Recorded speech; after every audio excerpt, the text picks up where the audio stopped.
Once again, everybody who would like to view this, we will be live streaming this on our live Facebook page. Just go on Facebook, that's going to be Brigada AC for that. Or you can follow us on Twitch for this live stream. Once again, our 519 player field down to the final six. We're going to start off with 25,000 for a small blind, 50,000 for a big blind with a 50,000 big blind ante. Are you guys ready? Are you guys all clear for go? Okay. You're all set for that, right? Dude, I done final tables at the World Series before, like in 2012, 13. All right, once again, 25,000 small blind ante, 50,000, 25,000 small blind, 50,000 big blind. Here we go, final table action to commence. Dealers shuffle up and deal. You're a dealer too? No, not Hello everyone, and welcome to Borgata Hotel and Casino for the final table of the Spring Poker Open Championship. This is the $2,700 championship, and it drew 519 entrants for a total prize pool of $1,297,500. I am Ricky Guan, and this is Anna Antimony. Hello, everybody. And we will be taking you through the action tonight of the final six players as they play for over $313,000. And the action, let's get down to the action. All right, let's go over the players. We have in seat one, Nikki Palma, Nikki P from the Boogie Down Bronx, Borgata's very own. He's sitting with 3.4 million. In seat two, we have Borgata Poker Grinder, Nick Salimbene. He has 1.8 million. He is a local here from Brigantine. Seat three, we have David Mock with 1.2 million from Boston, Massachusetts. Seat four, we have Ali Imsirovic from Vancouver, Washington. He has 4.4 million. Then we have Richard Pachoca in seat five, 3.8 million from Clarksville, Maryland. And seat six is Farid Jattin. He said both are okay, so I don't know, Jattin. He is the chip leader with 5.9 million and over 2.5 million in career earnings. So let's get down to the action.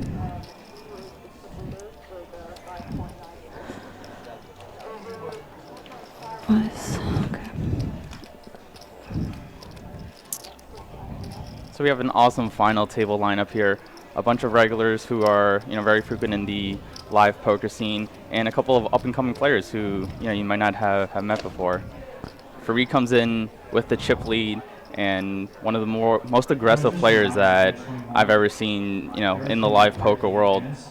He was on a live poker stream here at Borgata during the WPT last year. Came in as a chip leader as well, so he's definitely, has a bit of experience playing on this live scene. I had heard about that. I heard that he had a little blow up at the final table. Yeah, that was one of the most epic final table moments in Borgata history, I would say. Came in as the chip leader and decided to 5-bet jam the 5-4 offsuit. That was the WPT that Jesse Sylvia came in and took down. Yeah, I mean, but those are the players that are exciting to watch and are very hard to play against, because when they have it, they're going to get paid off most of the time. Exactly. And in C1, we do have Nikki P, who is very popular in the poker world these days. Yeah, you can catch him on Twitter, selling action for every event. Yeah, Nick's been awesome for the poker world. I heard he's going to be vlogging over the summer, so all of his fans will be looking forward to that as well.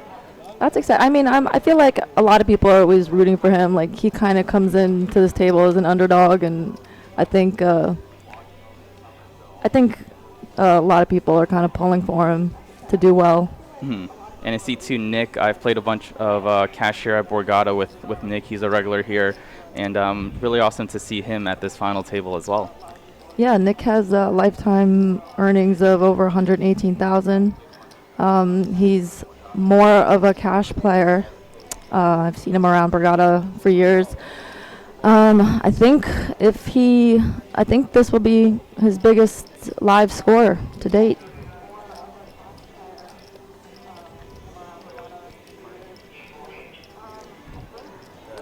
Who's your see. pick? Yeah.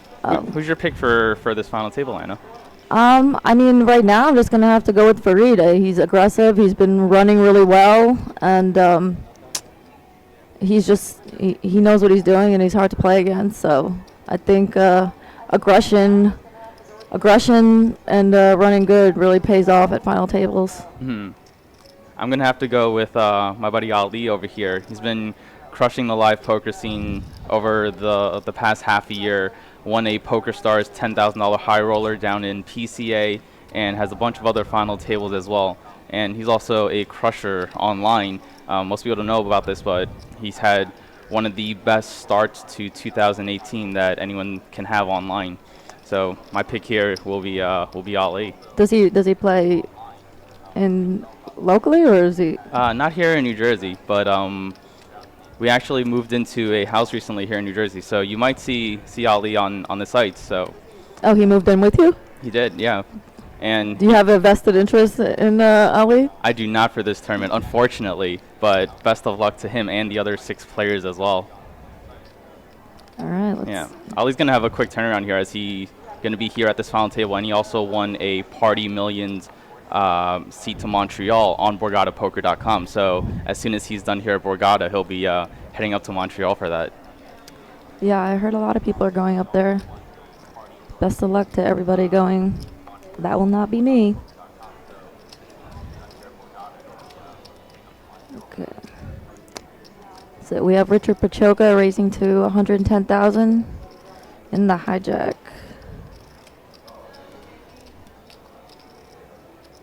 Eight, 4 off for mock.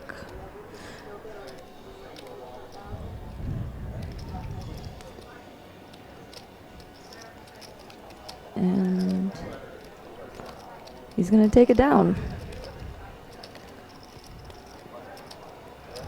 So this final table started unofficially with 10 players, and Farid did have the chip lead from the very beginning. Ali, being a very aggressive player on his right now, might have a little bit of trouble with Farid on his left, but I do think he's going to be in there battling for most of the time here. Yeah, that's very true. I mean, I definitely would not want to have Farid on my left, but I think when it gets down to like forehand, it'll even out with the position.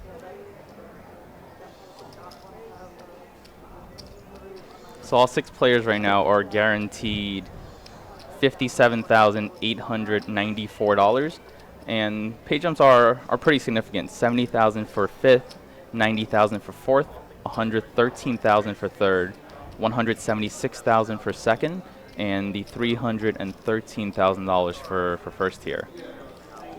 So a lot of big money up for grabs, and we'll see how some of these players will navigate. You know, some of them might be waiting for pay jumps, very ICM conscious, and maybe someone like Farid is just out there trying to win the entire tournament. What do you think about Pachoca's raise under the gun here with King 10 off? I'm not really a fan of this play. Someone like Farid, such an active player behind him and aggressive, and King 10 off just doesn't play very well post flop. I'm not a big fan of this raise. I think I think it's just a fold under the gun.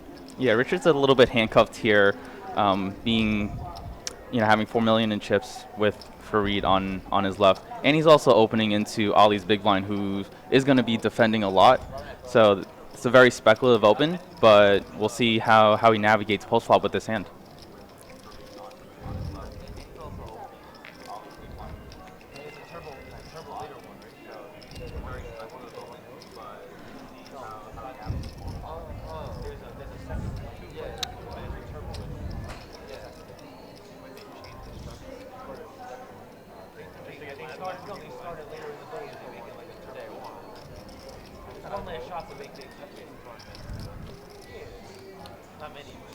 So Farid, 3-bets here with the 5s from the hijack. What do you think of his 3-bet from this position versus an under-gun open? I mean, I like it because he's keeping the pressure on the players, and it turns. I mean, anytime you get 3-bet, you start wondering. You know, like if you raise pocket 9s, you get 3-bet. You don't really have any idea how strong your hand. You know what I mean? Like you call, it comes queen 7-5, and you don't know what to do next. So it puts every player in a hard position. Richard looks like he's cutting out a raise here, and he decides to check raise on this 8-3 deuce board. This is an interesting play. I mean, so these players did play a lot last night, and he definitely knows that Farid has been very aggressive. Very speculative hand choice with King 10 to be going for it here on the 8-3 deuce board, but the thing with Farid is that he's not going to just give up a hand. So you're playing back at somebody who's pretty sticky and has the chip lead. So I think this is a little bit wishful. it's awesome to see that the fireworks have begun very early at this 6-handed final table. Yeah, as expected. We have a bunch of aggressive players here. I think there's actually a hand I wanted to talk to you about last night. Nikki P and Nick Salimbene got into with flush over flush. I thought it was interesting that Nikki P didn't get it all in with his nut flush. Yeah, that was a spot where I talked to some of the players about, and with Nick only having 800K on the river and betting 500K, Nick thought it was a spot where it was going to be really hard for him to get called by worse, and if there was any chance that Nick could have a full house in that spot, then Nick would still be alive in this tournament. It was on a 10-5-3-4-10 board, so the board was paired, so the nut flush wasn't. Well, the board paired on the river. I was saying it was interesting that they didn't get it all in on the flop with flush drawn 2 overs, both of them, and then once the flush hit on the turn. See, and this is the thing also when you check raise with nothing and get called, and then you kind of just give up on the hand. I feel like if you're gonna go for it, you have to go full force. I mean, yeah, you're gonna have to go. You can't just give up on the hand against someone like Farid. So, I mean, yeah, I didn't like this play at all.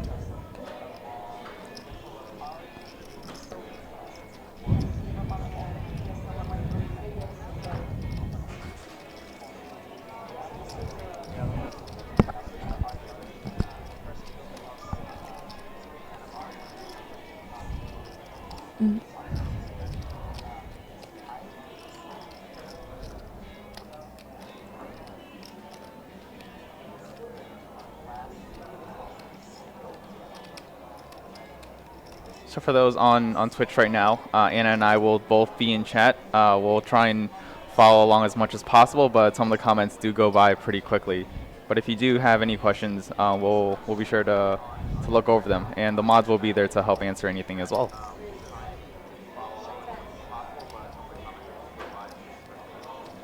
So I feel like from what I've been reading on the blog, I think Nikki P has a very, very tight image. So I would like to see him open up more at this table and kind of,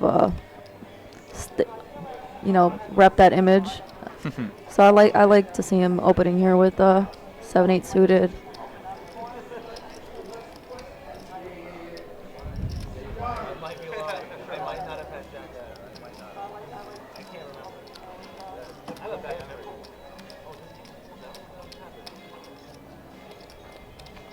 Did you just fall down? Why? Did you just fall? Did you just fall on the floor? So Matt in chat asked, do you think the BB ante has changed gameplay at all? And this was the first time that the big blind ante was implemented here at the Borgata Series. All the no limit hold'em events did use the big blind ante, and I was a huge fan of it as I thought it sped up play a lot. All the players that I've talked to, both professionals and recreationals, were a big fan of it. I totally agree. I loved it. I I actually went to Commerce in February, and that's when I first played with the big blind Annie, and I was a little confused at first, but then everything just made sense, and I was like, this answers so many questions and speeds up gameplay, and nobody has to wonder who didn't put an Annie in. Yeah, I love it. I hope every casino starts incorporating it into the game.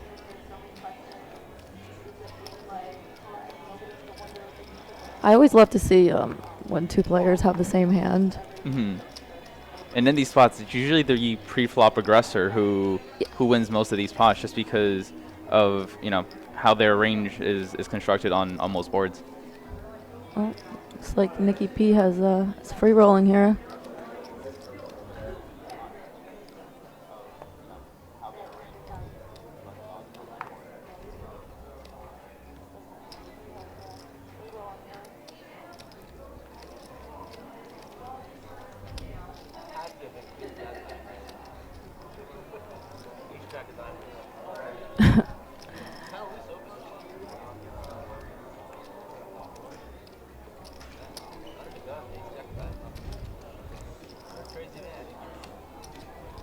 Now, have you played with any of these players? I did play with Nick for a lot of day 3. Ali, I've been Nick Palma or Nick Palma, yeah, okay. Nicky P. Ali, I've known for a little while now, and we do a bunch of studying together, talking hands. And Farid, I also played with on day 1 here, and he was sitting on my left, and it was one of the most uncomfortable situations that I've ever had at a poker table, just because he was being so aggressive, 3-betting me so much, and it's really hard to play against a very good aggressive player out of position in a lot of those spots. Yeah, I totally agree. Nothing drives me more crazy in a tournament when I get 3-bet by the same person like 4 times. Mm-hmm.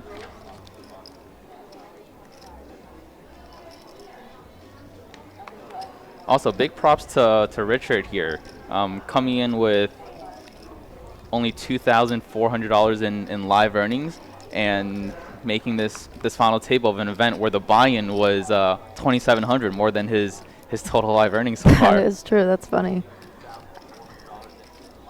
I always like to see how. I mean, I think someone like Farid is always going to have a little bit of an upper hand in these spots because he's been at these final tables before.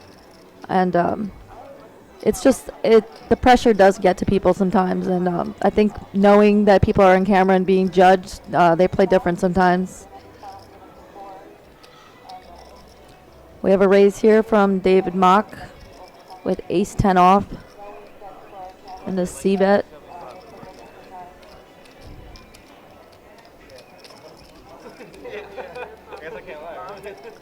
C-bet will take it down.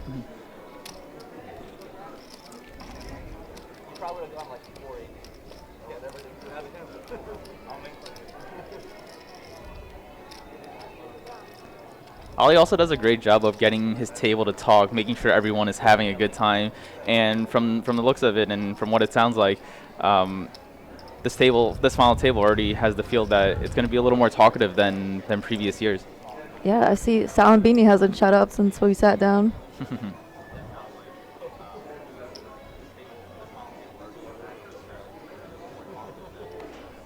I played a lot with Nikki P over the last year, and it's always fun to have him at the table with the banter and just the fun that he has playing the game for such a long time. Yeah, I agree. I think he's just like a fun guy, and I've never really seen him in a bad mood, so I'm definitely pulling for him.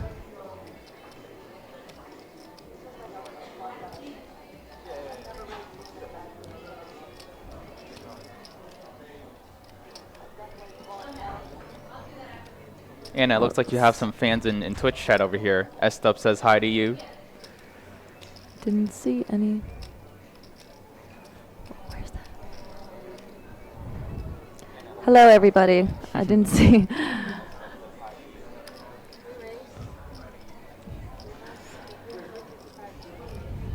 All right, back to the action. We have a raise from Ali with ace-jack suited. Farid 3-betting from the button with deuces.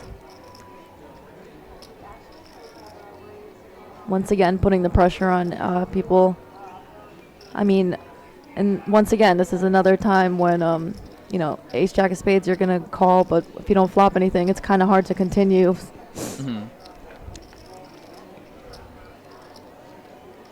Oh my god. That's a flop. Sometimes I feel like these hands are so, like, when I play online, I feel like they're so set up, and now watching it live, you're just like, how do you get that board? Yeah, what a flop. So Ali opens here from the hijack with ace jack of spades. Gets 3-bet by Farid with deuces, which is, you know, a speculative 3-bet, but can definitely fit it into his range. Ali has no choice but to peel the ace jack suited, and what a board to come out. Both players just absolutely smashing this flop. Ali with top pair and the nut flush draw, and Farid with bottom set here. Now this is interesting because Ali came into this table, was it third in chips? Yeah, Ali came into this final table with actually second in chips. Farid started with about 6 million and Ali with about 4.4 million. So these are two of the bigger stacks here, and you know, with a bunch of short stacks here, Ali does have to be a little bit ICM aware, but his hand is just so strong, and you know, what do you think about this check raise here? With how wide Farid's range is here, I think check raising is definitely an option. If he's 3-betting, you know, all his pocket pairs, a bunch of Broadway cards, ace jack definitely is strong enough to go for value. It's just unfortunate that Farid decided to 3-bet some of these lower pocket pairs, and he's run into a really strong hand.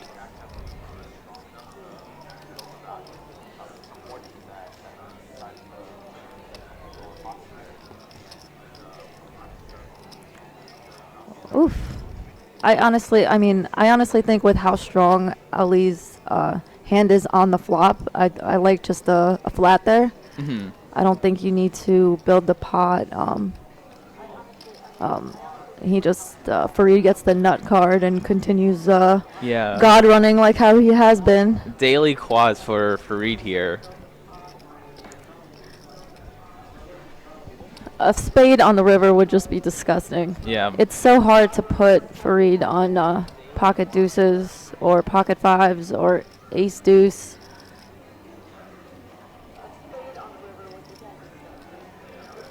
Ali decides to continue here on the turn after check raising the flop with a hand that he actually cannot win with.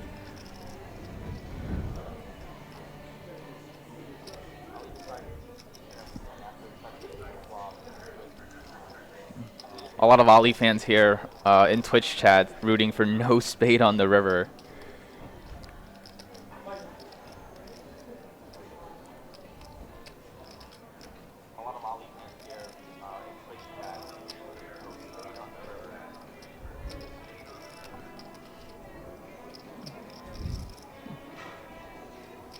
Farid has the absolute nuts here, and I don't see him doing anything but just flatting here, and if Ali ever has a bluff, allow him to continue blasting off on the river.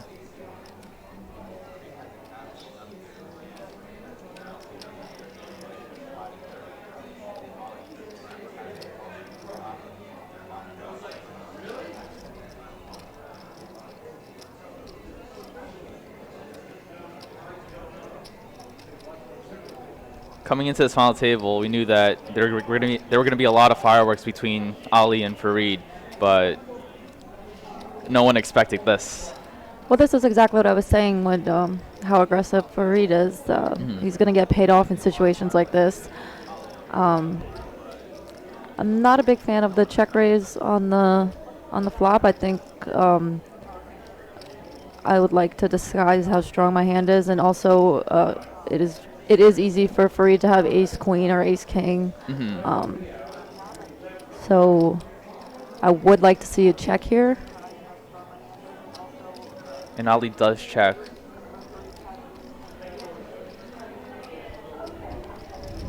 Now, I mean, the pot is more than what Ali has left. Do you think he's going to go for all of it? I think that's the only option here. You're so polar by the river. You have a bunch of missed spades, sometimes some missed gutters, that for all your value hands, I think the only size here is to go all in.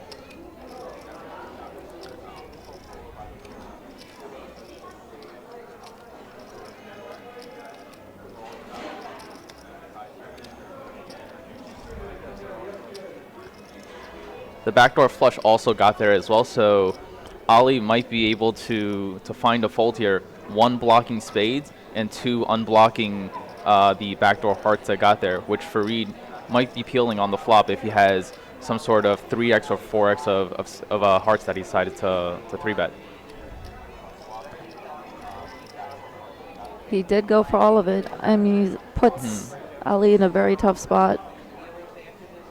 Ali being put to the test early here at the 6-handed final table.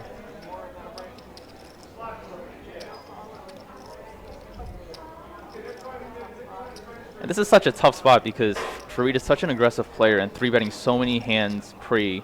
He's also known to be floating a lot of flops and turns post-flop, so... He also hasn't shown, I mean, it's so hard to put him on a hand because he was just flatting in position. I think that's some of the toughest spots when, you know, someone flops a set and you're just betting into them.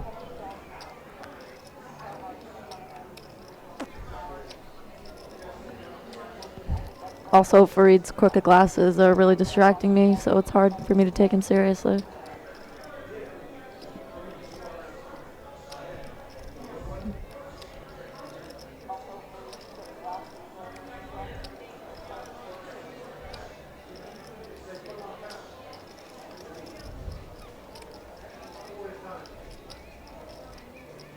I don't think this is an easy fold, but the fact that the spades or a jack didn't get there, I think he could find a fold.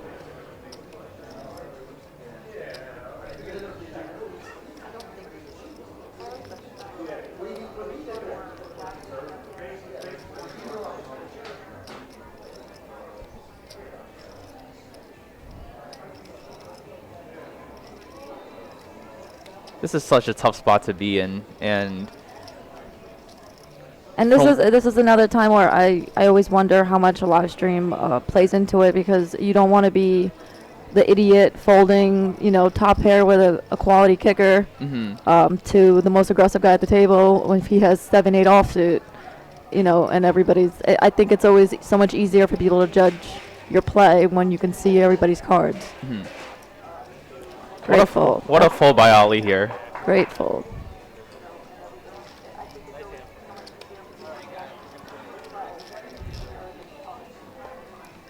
It's like, yes, it's true. It's just true that it's hard for Farid to bluff there by the river, but he also has very few value combos left with Ali blocking aces, which is, you know, one of the most, which is a very very strong hand that Farid will be 3-betting and getting it in with by the river.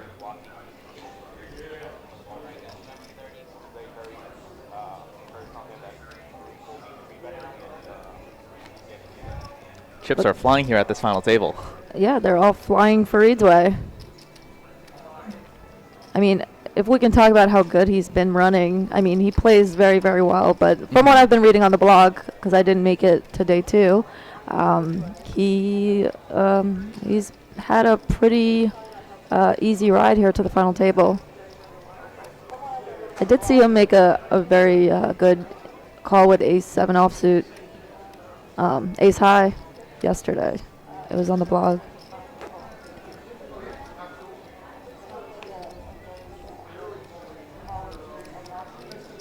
And looks like your boy Dan got banned from Twitch chat.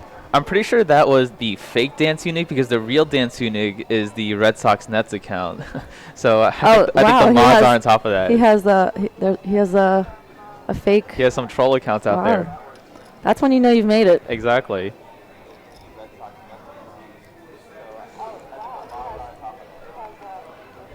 Shout out to Dan Sunig, regular here at Borgata, and always on Twitch. Always on Twitch, yeah.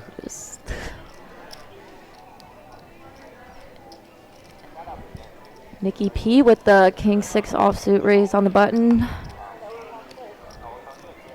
Haven't seen much from Salimbene. He's just kind of been quiet. I think he's short and just waiting for a hand. Now this is an interesting spot. David Mock has, what does he have, a little under 15 big blinds? Yeah, so the blinds are at 50,000 right now, so he has a little over 20 bigs, I think. Oh, a little over 20 bigs, yeah. So, I mean, it's tough to defend King 7 off out of position.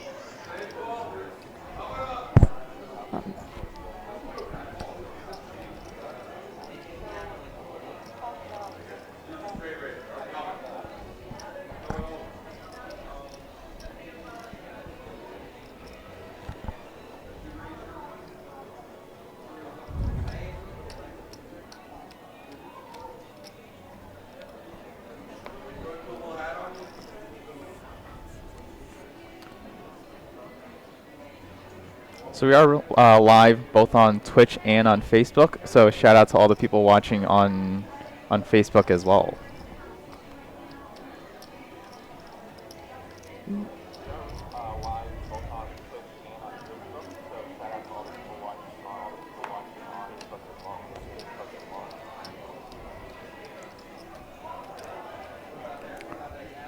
So now with Ali being a little closer to the pack, there's definitely going to be a lot more. He's definitely going to be a little more ICM aware, and probably not opening as many hands as he would have liked to, with him kind of being tied to some of the other stacks here. Yeah, I agree. And I think Farid's going to be putting on the pressure even more now. Absolutely.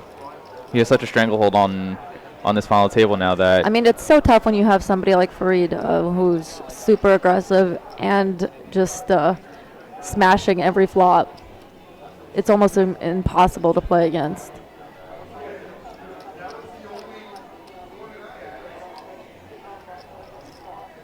And for those who are unfamiliar with what ICM is, it stands for Independent Chip Model, and each chip value that you have at a tournament represents some sort of dollar amount because of the prize pool that is left to play for. Yes, there is 313K for first place, but there are pay jumps going to first place, and each of these players will have to be slightly aware of making some of those pay jumps for a potential six-figure score here. And with Farid having a massive chip lead, he now gets to open a lot more hands and really put a lot of pressure on some of these middling stacks that can't really get too out of line because they will be making money if someone else busts before them.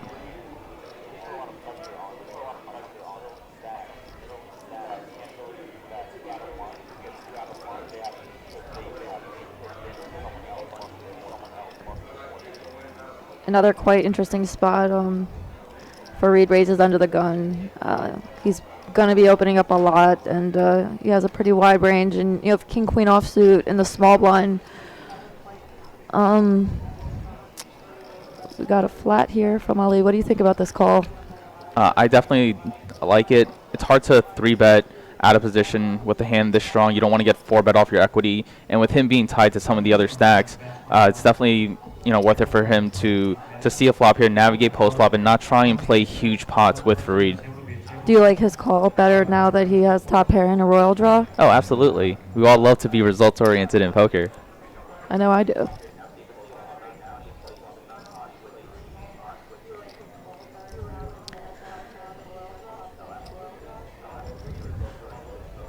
I wouldn't be shocked if a red king came on the turn.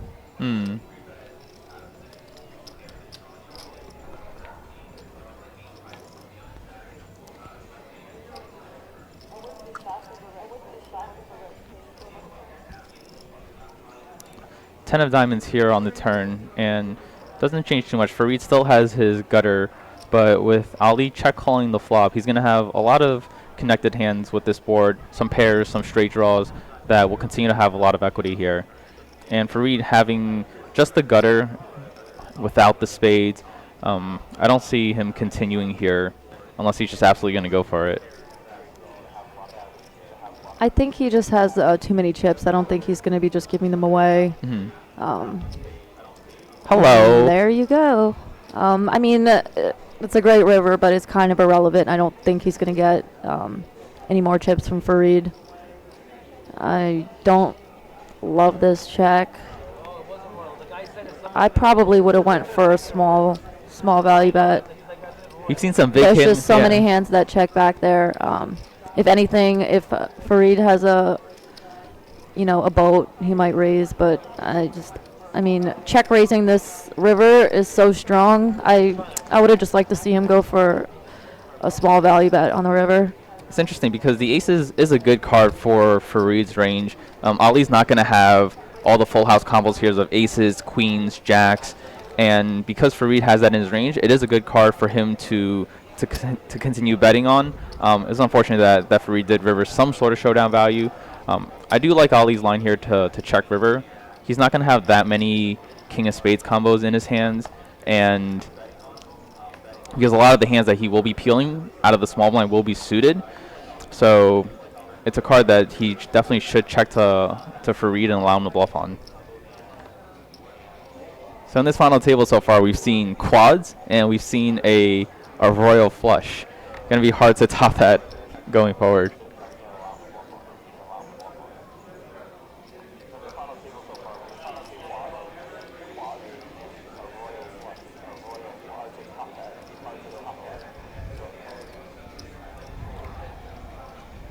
We have Ali raising king 5 suited on the button.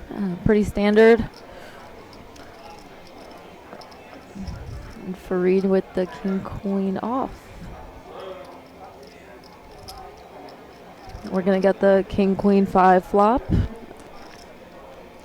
I don't think Ali will be opening as wide as he wants to at this final table right now, just because he has fewer chips and he is opening into Farid's big blind. It's always difficult to be opening into the chip leader, especially one that's going to be defending a lot. The more hands that you VPIP, that you choose to play, the more likely it is that you'll have a chance of busting out of the tournament.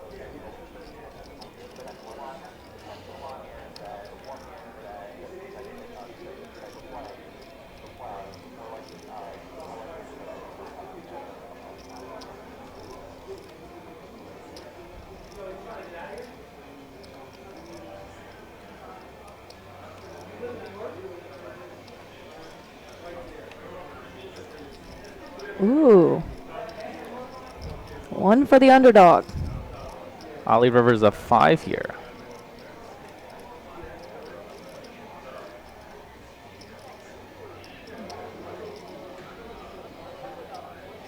I'm going to assume he's going to just check behind and show down the 5. I personally think that rivering this 5 here, Ali does have a hand strong enough to bet for value. He does get called by a bunch of ace highs, weaker 5x, and if Farid did have a better hand by the river, you would expect him to put out some sort of value bet himself. So I do like Ali's bet here with the 5. If he had a weaker 5, like a 5-4 suited or so, that he decided to check here to the river, it might be a little more speculative, but with how strong his 5 here, definitely think it warrants a value bet. And Farid might call him here with king high.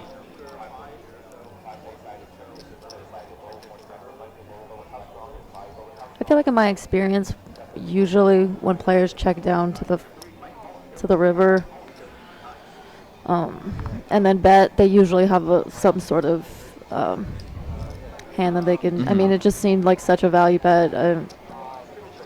I guess it could have been a bluff, but I feel like if you're gonna bluff, you're gonna bluff the Jack 6-9 board. So I don't love Farid's call on the river.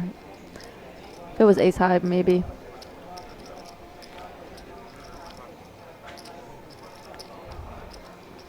But he has enough chips to. Yeah, the stands. It's pretty awesome bet by Ali there to get called. Yeah, for sure.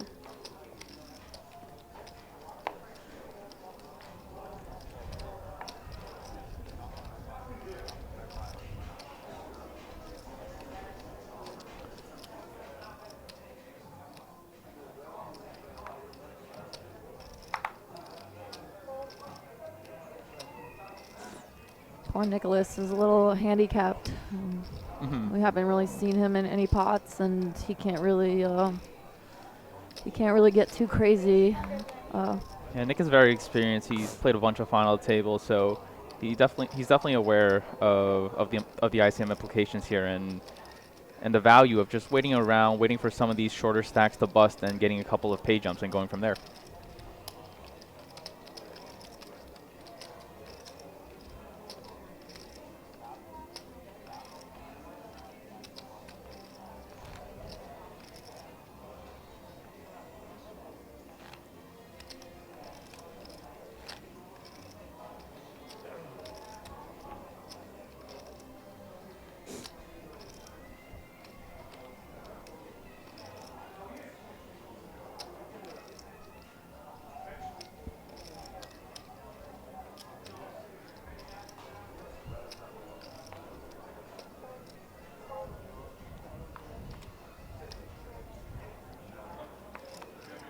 Oh. So Farid here on the button with the 9-5 suited. We'll definitely see him open pretty close to 100% of hands, if not 100% with the chip lead that he has. Yeah, I agree. Especially having two tight players in the blinds who aren't going to be playing back at him too much. We have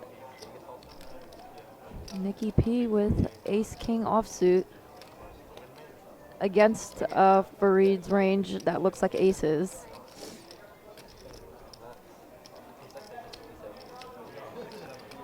Oh. And patience does pay off. Nicholas hasn't played a hand and gets two black kings in the big blind with a raise and a re-raise in front of him.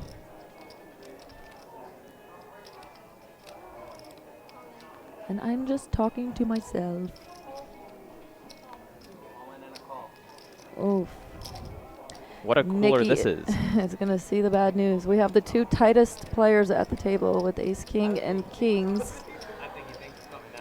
We haven't seen any aces get folded, so we still have some hope for Nikki P. Flop is 10-6-4. So Nikki P here needs an ace and only an ace to stay alive. Some backdoor straight draw outs. And the turn is a queen picking up a Broadway draw. So Nikki P here needs an ace or a jack.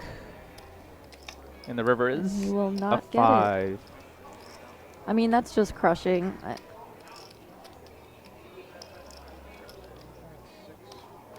It's just impossible to fold ace-king six-handed, especially the way it played out with Farid raising button. I honestly think that Salimbene probably shoves lighter than that, just Yeah, absolutely. due to who's raising button. That is unfortunate. I think, is he crippled or does he have, it's hard to tell. Yeah, so Nicholas doubles up to a little over 3 million here, and Nikki P still has over 1.5 million chips. See, and this is one of those spots where if it was me, I would be thinking about the flush over flush hand and how I could have gotten him out the day before.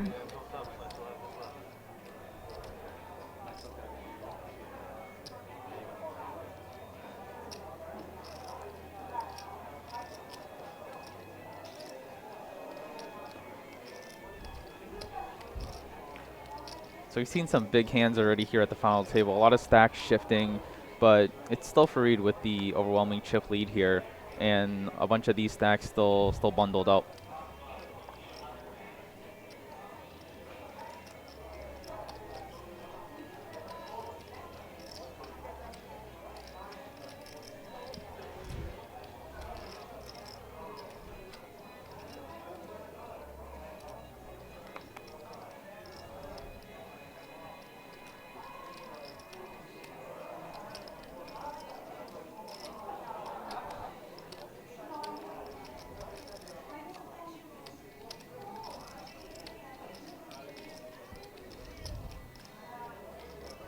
Thanks to all the mods in chat who are doing a great job right now controlling everyone. Yeah, we have a lot of big talkers in the chat. That is fun though. Like everyone, you are welcome to be a part of the stream. We want this to be interactive and for everyone to have a good time. I personally spend a lot of time on Twitch myself, and it's very enjoyable to be a part of the chat experience and to kind of feel like you're here part of the action with us.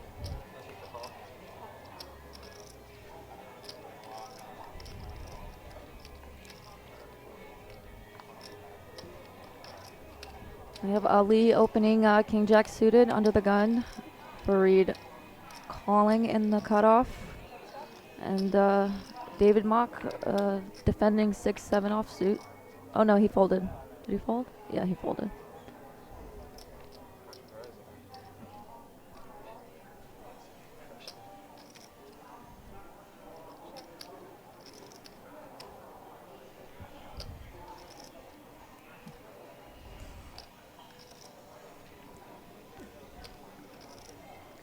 Now, what do you think about Ali's check here with the nut flush draw on that flop?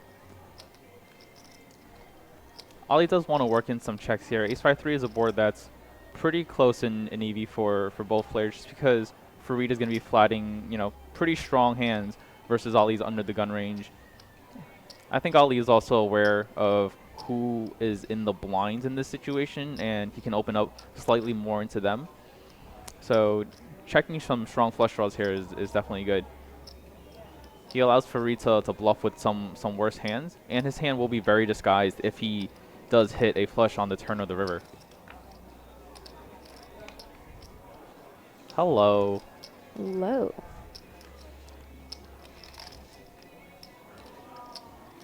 So now it comes down to what Farid thinks of Ali's checking range here on the flop. Does Ali have any flushes? Because Farid himself has the Queen of Hearts, so it's a great card that he can put max pressure on. If Ali has anything worse than, you know, top pair of aces, Farid can kind of just blast away here, blocking flushes, not expecting Ali to have a better hand than ace-x.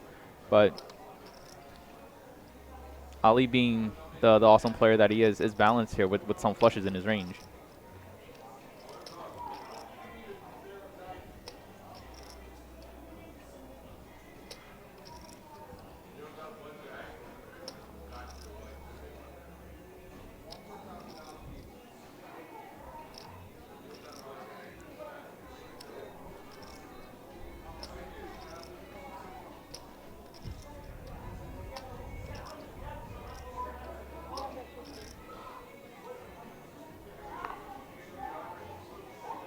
Yeah, say Farid. I feel like Farid's not gonna get too out of line here. I think he just has a good hold on the table right now, and he's not gonna punt away his chips like he did the year before.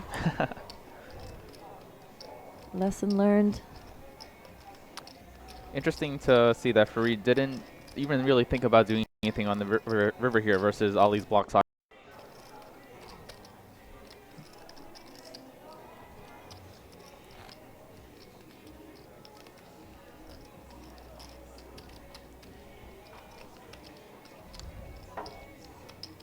For everyone watching, if you have any questions for me or Anna or, you know, about Borgata in general, feel free to type it to us in chat or tweet at Borgata Poker using the hashtag Borgata Poker Live.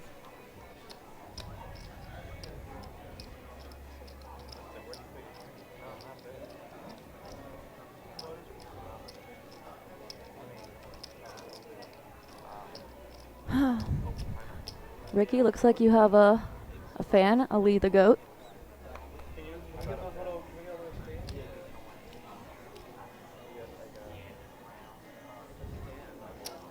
Those little food things. First, yeah.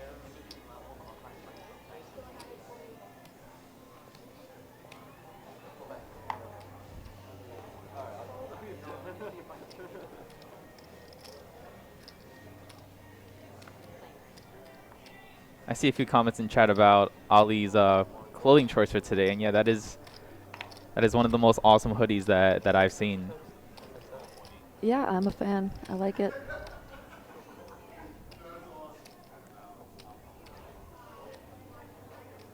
I think it was a WSOP boy who gave Ali that hoodie on his birthday a couple months ago, and seems like he's been running pretty well since he's gotten it. Are you superstitious like that? A little bit, yeah. You wear the same socks for all Not 3 the days? same socks, but I definitely have some clothing choices where I feel like I'd run a little better than others.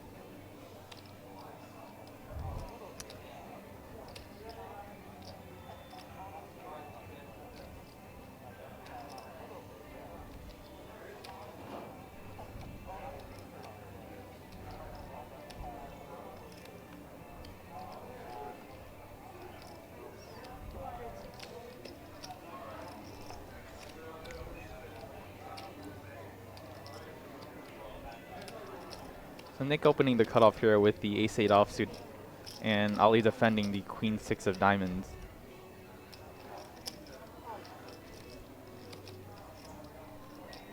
A lead check raising on the 3-3-4 rainbow flop.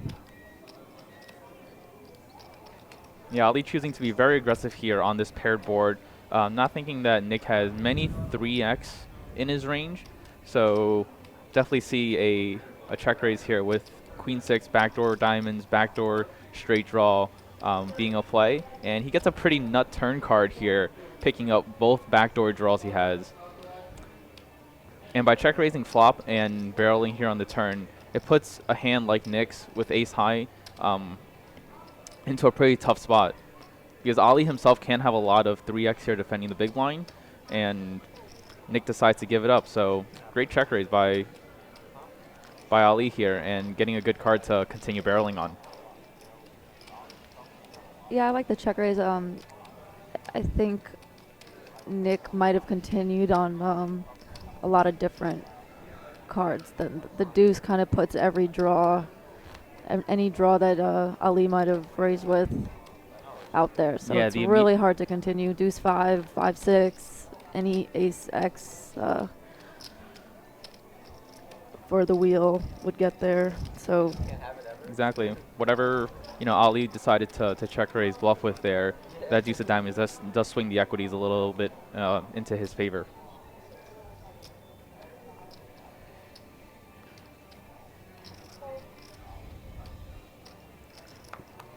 I think people are just going to put pressure on Nicky P because I think he's been known to play a little bit on the tighter side.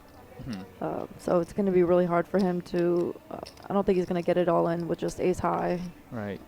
So with the blinds now at 60,000, Nick has about 25 big blinds here, and is one of the shorter stacks. He has 5s in the hijack, and I personally think that this 5s open is a little closer and might be a fold, despite how strong 5s can be because of ICM. I agree. It's definitely close. It's not always a fold, but yeah, it's on such an aggressive table. I don't mind a fold there, especially with this structure. I think you can afford to wait for a better hand. And David waking up with ace king suited here, goes all in and picks up a decent amount of chips here, increasing his stack by a good amount by just taking it down pre-flop. You can see a little bit of a turn in Nicky P's Demeanor here. Demeanor here. He feels a little deflated probably. And it sucks. I think we've all been there. Nick's a battler though, so he's been in the spot many times. He knows how to play a short stack, pretty well, and he'll navigate. I expect him to continue being at this final table for a little while.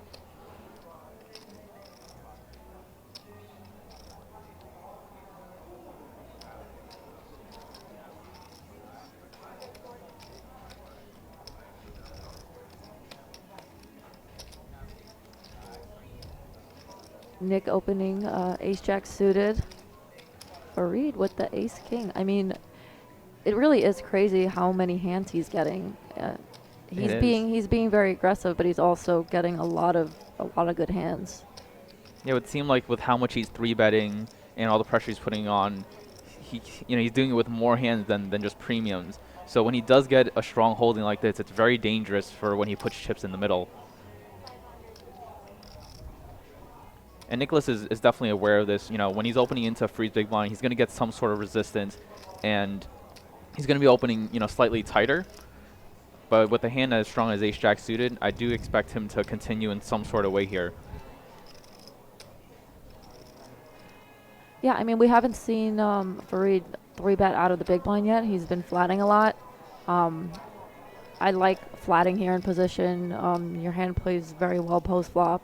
I don't think there's any need to 4-bet. Yeah, 4-bet getting it in here with, you know, Nikki P being so short is a little disastrous. And with how strong the hand plays and how well it plays post-flop, you know, with the suited, we'll see him navigate here.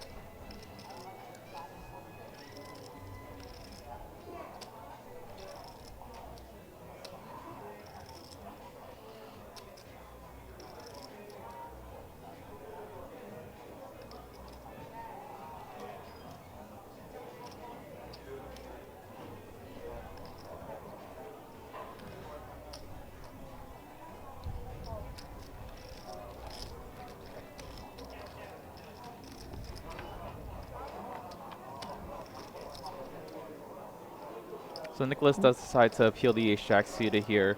Forward comes queen 6-3. Both players still have ace high, but Farid's kicker is slightly better. What do you think about Farid's sizing with the 3-bet? Nick opened to 140. Farid 3-bets 555. That's kind of a large 3-bet. With how deep they are, and I'm pretty sure the trend these days is to go slightly bigger out of position, not giving your opponent who's in position a good price to peel. Personally, I might even go slightly bigger than the 555 here, just because you're so polar out of the big blind. You either have really, really strong hands or some, you know, some kind of trashy, low suited connector kind of hands that you want to 3-bet to balance with. So I personally like a 3-bet size that might even be a little bigger than this 555 here. With him as the chip leader, though, and how often he might be 3-betting out of the big blind, I think the sizing choice is still perfectly fine.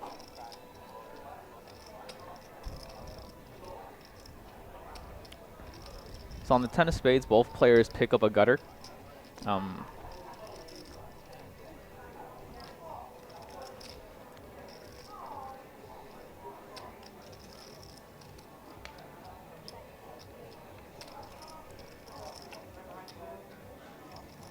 River pairs the board, and Farid's ace high here is going to be the best hand at showdown.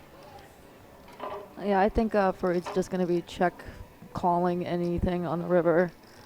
And I think Nick thinks he just has, I mean, he does have showdown value, so he's just going to check behind. And I don't think he's going to be trying to bluff Farid.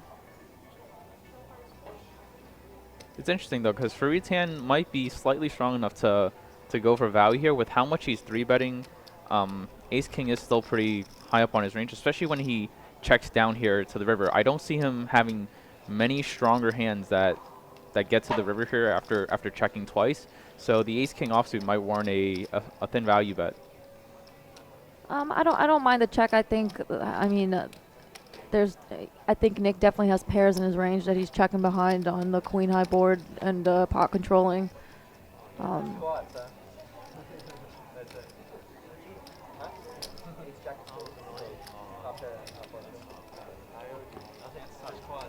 No, but I got you an ace-jack in mind. I mean, I technically have the best hand. I mean, you have the best hand.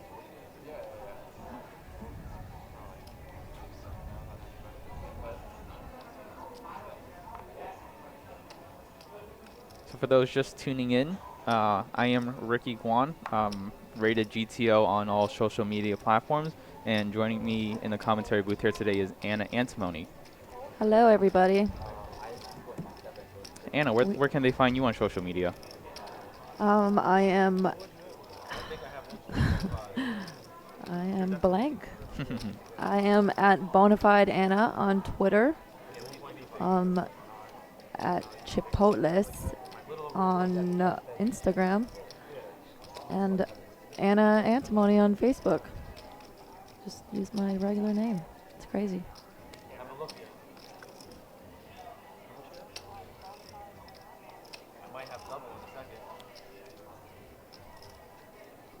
So we see our first blind v blind confrontation here between Farid and Nick.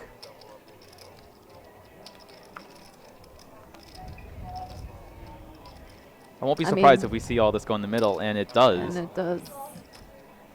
Farid deciding to raise here and put on pressure.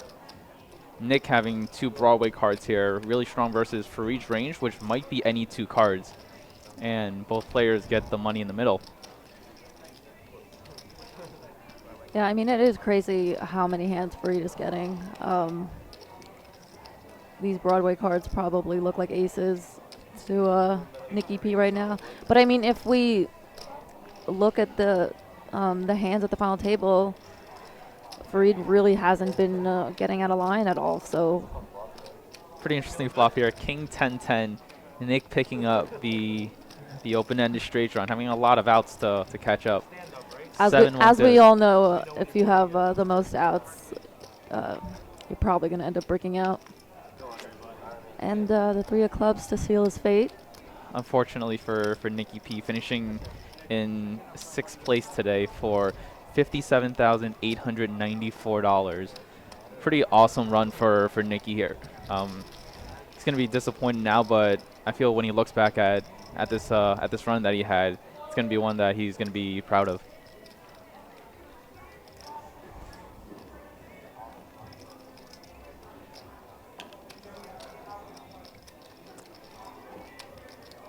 And Nick Palma had a lot of fans who showed up here today, so shout out to all the Nick Palma fans watching. Yeah, I think a lot of people were rooting for him. He's a big personality on Twitter. You can go follow him. Nikki, what is his? It's at Nicholas Palma on Twitter. Nicholas Palma on Twitter. Nicholas_Palma, and we'll definitely see him. See him at the next big tournament, and hopefully again here at another Borgata Championship final table.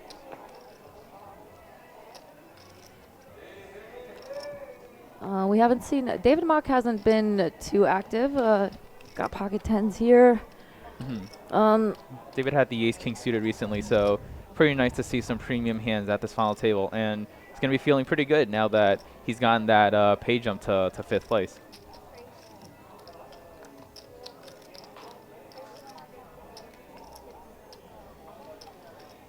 So all players now are guaranteed at least $70,480 here at this final table, playing for $313,000 for first place.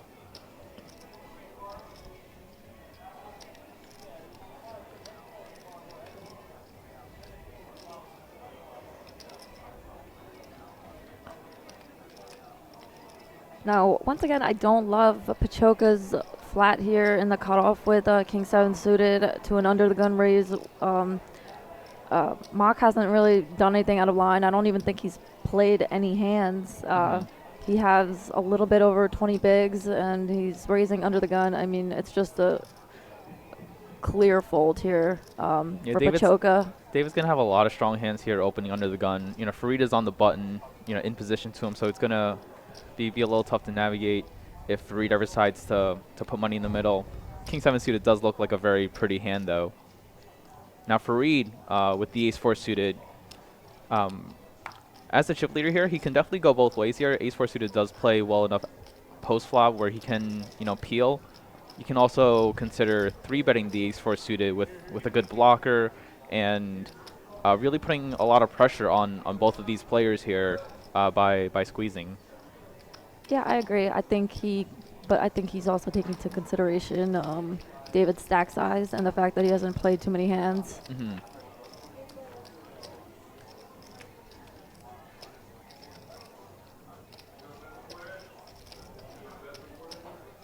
This flop changes things. King of clubs, jack of spades, 3 of spades here. Richard flopping top pair with the king 7, and Farid with the nut flush draw. David's hand went from first place to now last on this flop. Not the flop you want to see with pocket 10s and 2 players behind you.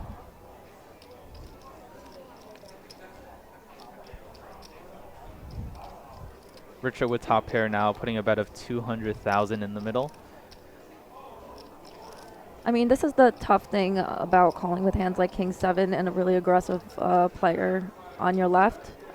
I mean, if he puts a little pressure on you, do you really want to call off your whole stack with a top pair and 7 kicker? It's just, it puts you in a really tough spot.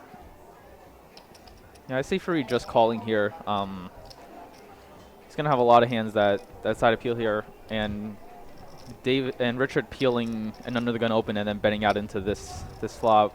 He's saying that he has a really strong holding, so getting in with just a flush draw probably isn't the best play, but you have too much equity to do anything else but take another card.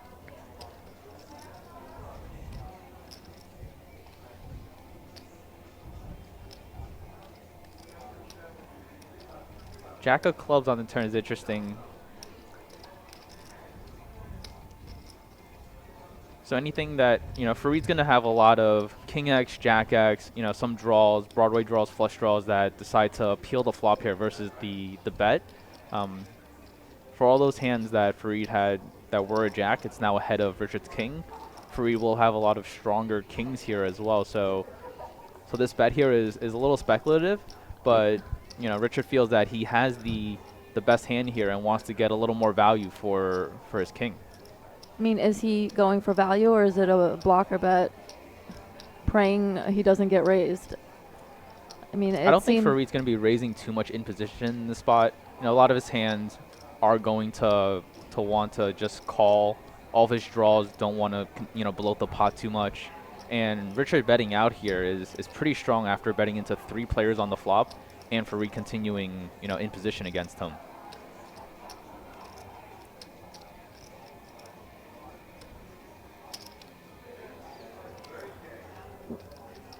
As suspected. I thought that, I mean, you have a player like that. Yeah, it's just, I think it's a much easier check call spot. There's a lot of draws that he has there, but you put yourself in a spot to get raised. Nice shove, Priya, and then move on. Try to shove.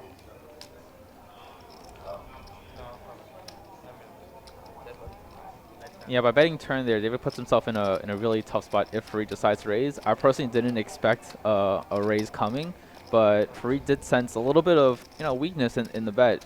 If David had a stronger holding, might have bet a little bit more. So Yeah. he might have looked at the sizing there and said, maybe he doesn't have as strong as a hand to Yeah, you bet continue with. 200 on the flop and 300 on the turn. I think it's a better bet with that sizing if you do have a jack in your hand. Yeah, I just don't like putting yourself in a position when you know you have a very capable player right behind you. So Farid adding to his chip lead over 10 million chips now. Yeah, he's definitely getting away from the bunch, and he's just owning the table right now. I mean, he's running good, he's playing well.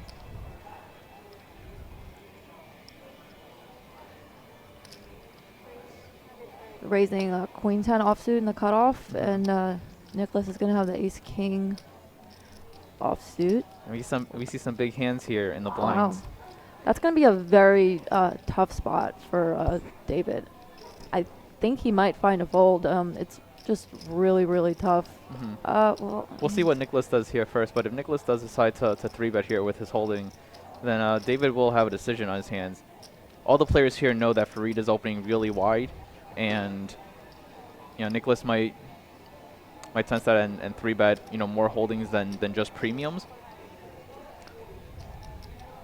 So 9s is going to be pretty close. Did he flat?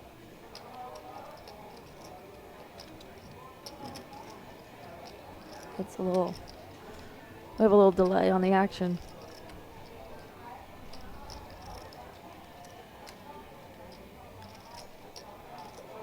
Looks like Nicholas did decide to put in a 3-bet here to 450,000, and David, off of a 1.2 million stack, started the hand with about 20 big blinds. 9s is such a strong holding when you have 20 big blinds, but with the amount of action that he sees in front of him right now, he probably doesn't have much fold equity against Nicholas, who's 3-betting here, and you might be flipping at best if you put in the 9s. David makes the fold. Yeah, I don't hate the fold. Just Nicholas has been so solid. I mean, we've seen him play two hands at the whole on the whole table. Right. With Nick having the stack that he does and David being so short in the big blind, I find it hard to see him three-betting too many weaker holdings, and nines against a range that's only going to call you all in isn't doing particularly that great, especially with a little bit of amount of ICM involved here. Yeah, and somebody in the chat mentioned that Farid isn't opening wide; he's opening frequently, and I think that's something to consider. I think he's had hands, and he's been opening fairly often, but with solid holdings. So he's not just messing around with people.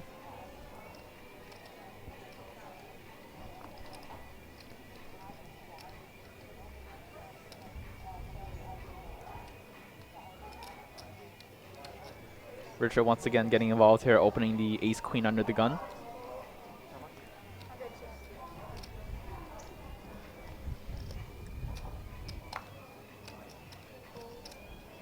And Richard choosing to use a slightly bigger preflop sizing than we've seen the other players use here, opening to 160,000. And honestly might be a pretty good strategy against Ali, who's going to be peeling pretty wide out of the big blind. You want to get, a lot of value out of your strong holdings. But unfortunately for Richard, Ali flops top pair here and improves to trips on this turn card. Now, what do you think about this Ali defending Jack 5 offsuit to an under the gun raise? Richard, has been, splashing around a bit. Might not be opening as tight as some of the other middling stacks here, and Ali knows that. Ali's also very confident in his post-flop ability, being able to navigate, putting in some check-raise bluffs as we've seen with the Queen 6 hand before. So he's definitely very comfortable playing post-flop, and I'm not shocked that he decided to peel the Jack 5 offsuit. Now on this turn after Richard checks back, kind of caps his range just a little bit, I think, because we expect Richard to be betting a lot of his stronger holdings here. Ali deciding to overbet the turn, which is, a trend that we're seeing more and more these days when your opponent, when your opponent's range is capped in that way. Ali puts in a bunch of studying time with, with his friends on choosing different sizings, knowing which hands to do it with, and with a hand as strong as a jack here, he's definitely going to be putting a lot of chips into the middle. Pot's now almost 1.2 million, and I expect him to put in another overbet here on the river or something close to pot, as a bunch of gutters have missed, the club flush draw has missed, and Richard might decide to hero here with ace high after checking it back. I honestly think it's going to be more of a frustration call, because I think he's kind of hasn't had the best run here at the table. He's made a few mistakes, and now that he has a top holding, he's kind of just frustrated, I think, that he didn't hit, and hoping that his ace high is good. Yeah, the deuce of diamonds is such a brick on the river. So many draws missed. Ali is definitely capable of putting in a an 80% bet here on the river with less than a jack, with a lot of his bluffs. He does lay it down here, which is good fold on his part in this situation, with Ali being value betting a very strong hand. Somebody asking what Richard's last name is. His last name is Pachoca. He's from Clarksville, Maryland. He has a little over 2,400 in live earnings. Yeah, his Hendon says that he has 2,400 in live earnings. He does list that he has a tournament cash of $12,000 somewhere. So something he wants people to know about him. He loves poker. If he could be one person for the day, he would be the guy on his left, so he could have position. It's very interesting.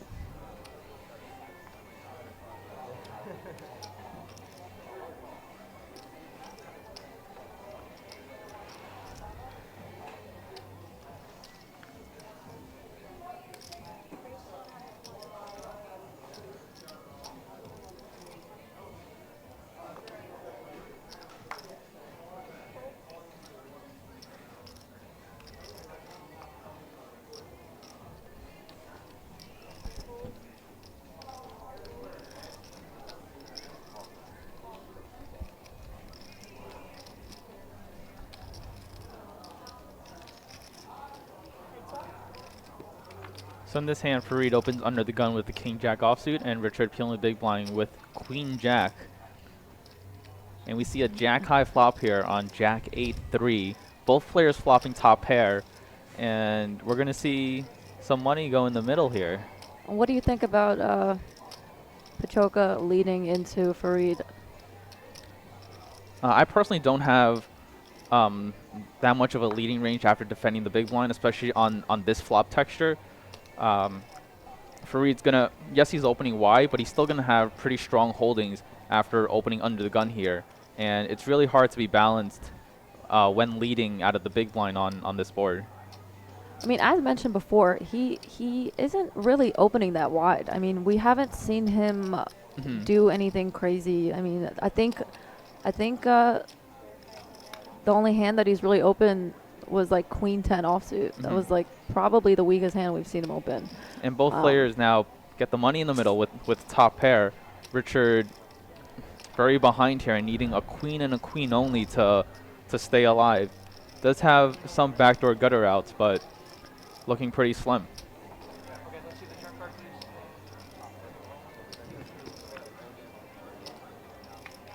And the turn is a 10, bringing in a straight draw for Richard. Richard needs a queen or a 9 to stay alive here. Oh my god. Hello, and the river is a 9, giving Richard a straight to the queen and a double up here off of our chip leader Farid. What a run out. Yeah. I mean, it's a little bit frustrating, I think, for Farid, because I think he just has every player exactly where he wants them. Exactly. He raises the flop, and I mean, there's so many draws out there. I mean, he looks like he could just be raising so many hands, and he's been raising Pachoca, and I think that was part of Pachoca's plan, was to get raised and get it all in with top pair, only to see the bad news and then get lucky. Yeah, it was going to be pretty inevitable for a lot of chips to go into the middle here with both players flopping top pair and a very good kicker. And Farid obviously disappointed with the run out here, but Richard back in the game here. Over 3.6 million chips now. And we still have 5 players remaining here at this final table. Yeah. I mean, as we all know, it's part of poker to get a little lucky sometimes. I'm interested to see if Pachoca makes any adjustments to his game after making a few mistakes so far.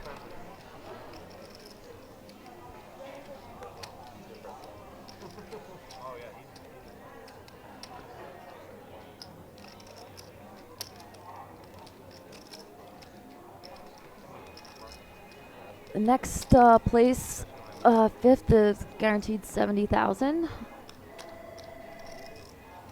I believe that's probably the biggest live score for 3 of the remaining 5.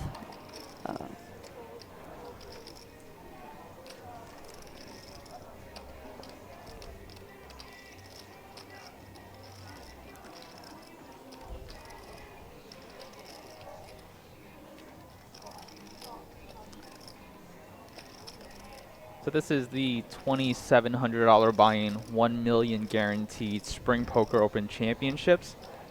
We had a total of 519 entrants for this tournament.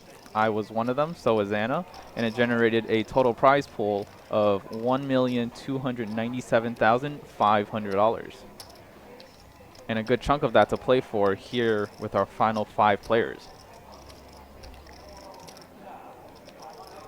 If somebody sees Farid during the break and they can fix his glasses, that would be huge help. They're a little bit crooked, and it's been bothering me all day. Okay, so Richard limps in here in the small blind with a suited ace. Now I love this play. Farid raises 3-4 offsuit in position. I've seen a lot of players do this where they raise just their air and kind of check back stronger hands, just hoping to get a fold and play in position. I mean, Farid's gonna call a lot of his hands because he just knows he can play any 2 in position. Yeah, this is definitely a very interesting small blind limp 3-bet. and I personally do this at some frequency as well, I personally would have chose a slightly bigger sizing than 650. You're giving Farid a really good price to peel out of the big blind. Yes, he has pretty marginal holding with the 4-3 offsuit that he decided to ISO with, but knowing Farid and how sticky he is pre-flop, you do want to make it a little bit bigger so that he's not as incentivized to peel really any two cards that he's ISOing with. But we do see a flop, and connects with both players. Richard flopping 2 pair here with aces and 5s with his 4 kicker, and Farid with his gut shot and backdoor flush draw. The tough thing with Farid is he's not going to just give up a hand. I mean, he has 4 high here, and he's not going to just let this one go. Yeah, flopping a gut shot in position, and we see a very interesting, I think, raise here by Farid, really putting a lot of pressure versus Richard here. If Richard doesn't have an ace, pretty hard to continue versus a raise. Farid with 4 high doesn't, partly with the nut worth holding here, assuming that 3 high isn't in Richard's range. But wow. And Richard P has had enough of Farid's raising him.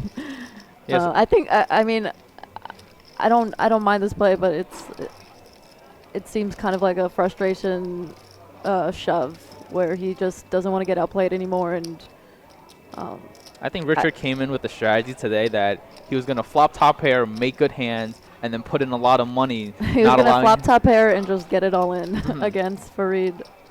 But like with how much Farid is, raising in that spot, and the amount of air that you could possibly have here applying pressure, it's honestly not a terrible strategy to put in a lot of money with your good hands. But with someone as aggressive as Farid, who's capable of bluffing, you do want to allow him to kind of just punt it off once in a while, like we've seen him done in the past.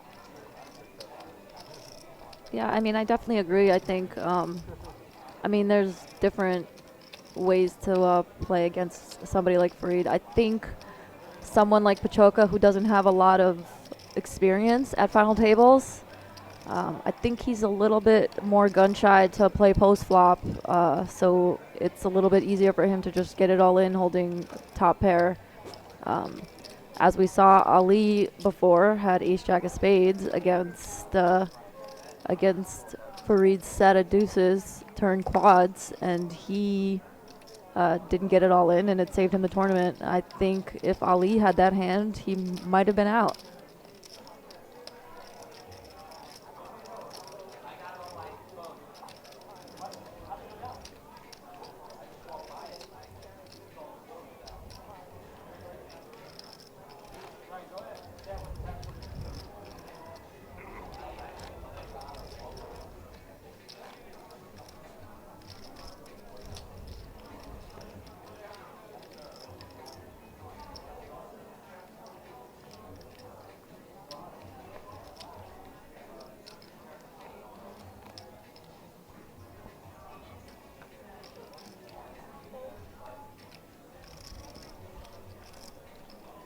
For all those in Twitch asking about us fixing some of the commands here, I will do that when we go on our next break here so that all the information will be correct by the time we get back.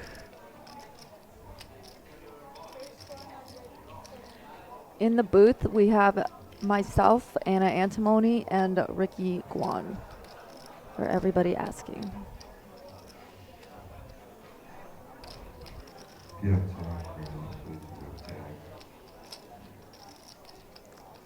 See, David Mock has a few fans in the chat. He looks familiar. I think I've played with him before. I think he's a little bit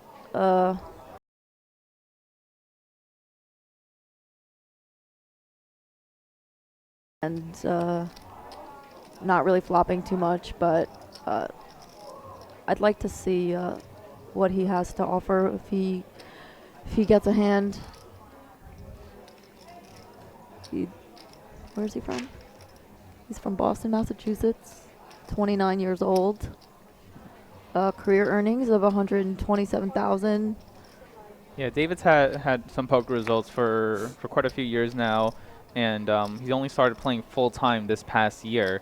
So it's pretty awesome that within a year he's made a big final table, which he lists as his biggest poker accomplishment.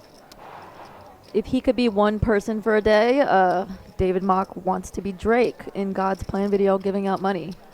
So hopefully he wins and gives us some money. I will be first in line. So Farid here continue to apply pressure here with the 7-6 suited. I expect him, you know, we've seen him 3-bet with a wide range of hands, small pocket pairs, suited connectors, good holdings like ace-king he did before. So he's definitely getting some good card distribution here to continue to attack this table with. Yeah, I agree. I think what's more important to him right now is just keeping the chip lead. And kind of navigating the whole table. I think once you lose that chip lead, it's a little bit kind of plays into how you end up, you know, playing against other players. So I think he's just trying to keep control of the table.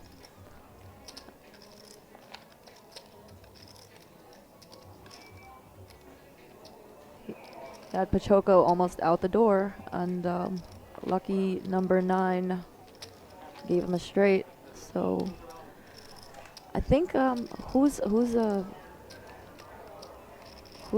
fifth in chips right now? Hard to see the chip. Yeah, Farid is still in the chip lead here with about 7 million chips. Richard now, after that double up and flopping top pair there, is now pretty close to I believe he's second in chips with 5 million. Nick has a little bit under 3 million here. Ali with about 4.5 million, and I think David is the shortest stack here.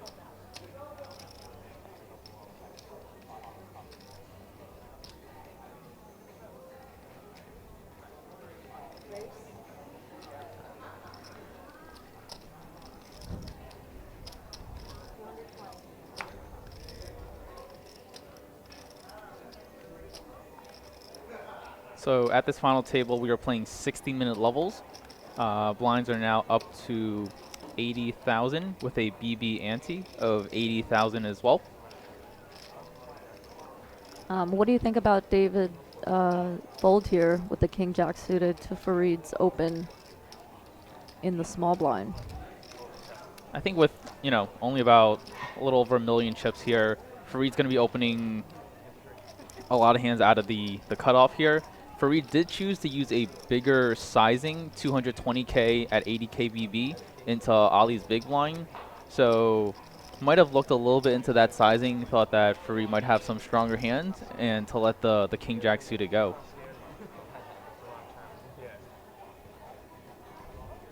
I mean, I know when you're a short stack at a table and the pay jumps really matter, it's just hard to kind of pick a hand that you want to go all in with. Obviously, unless it's the top like 4 hands, if you got aces or queens or, but it's definitely hard to not go all in with a made hand, not a made hand. Even though David is the shortest stack here, and the king jack suited against, if Farid was opening his entire range to that 220K sizing, definitely a profitable shove there out of the small blind. But he might have seen something in Farid that made him not want to do it at that moment. Another interesting hand here. We have blind versus blind. Ali flops top pair. Richard Pachoca with open-ended and an over. Yeah, Ali limping the jack 7 here. Richard checking his option in the big blind with the 8-6. And on this 7-5 deuce board, Richard with the open-ender and the backdoor flush draw. Now it's a texture that favors, I think, the big blind a little more than the small blind, just because of the low, kind of the low numbers, the 7, the 5, the deuce. Ali's not going to be limping too many, deuce X and some like offsuit like 8 deuce, 9 deuce hands. But Richard in the big blind will have all of those holdings because he was opted in there. So Ali choosing to use a pot sizing on the on the flop here, which if he were gonna bet, I think it's a good size. Now, do you fold here to Ali's bet on the turn while you have open-ended? I think it's still too much equity. Ali, did use a sizing less than pot there on the turn. And with the hand as strong as 8-6, you do want to peel. You're in position, so if your opponent checks to you on the river, you have the option to bluff. And Ali's going to be fairly aggressive on that board. But after using a pot sizing and continuing on the turn, deciding to giving up is not a terrible option there. As we see from Richard's strategy since the very beginning, it was to make good hands to put money in the middle with. So might be a little shy to do it with draws going into the river where you're only going to see one more card.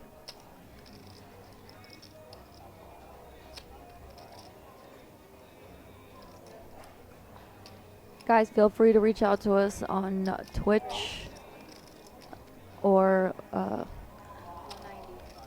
you can tweet at us at Borgata Poker using Borgata Poker Live. Ask any questions on Facebook or Twitch.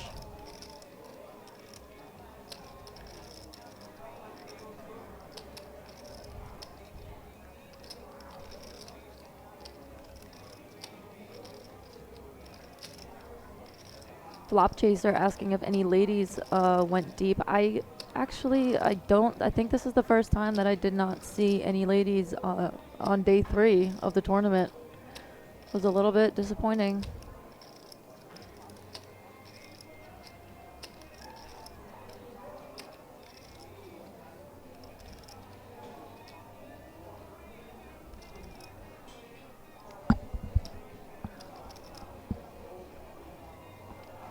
Nicholas opening under the gun here with the ace-jack offsuit into Farid's big blind.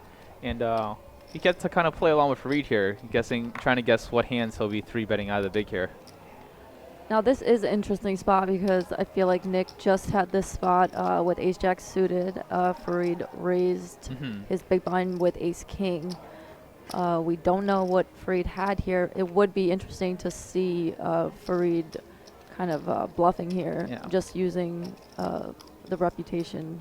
Yeah, and also with David being so short right now, he can definitely apply a lot of pressure to Nick here by 3-betting a wide variety of hands out of the big blind. Nicholas, with how the pay jumps are right now, it's really hard to put too much money in the middle with David being so short, because there is a $20,000 pay jump from 5th to 4th here.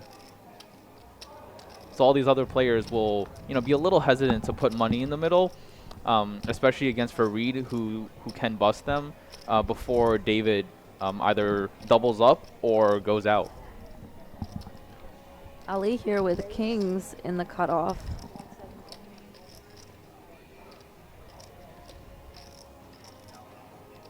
We are not seeing Farid's hands.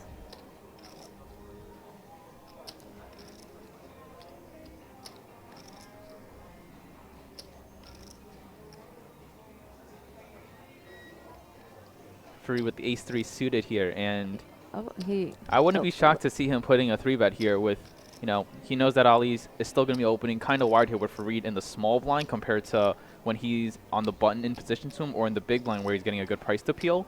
So this is a spot where Ali can definitely be opening a little bit wider, and Ali is just probably salivating, hoping for a 3-bet. He does get peeled here by Farid.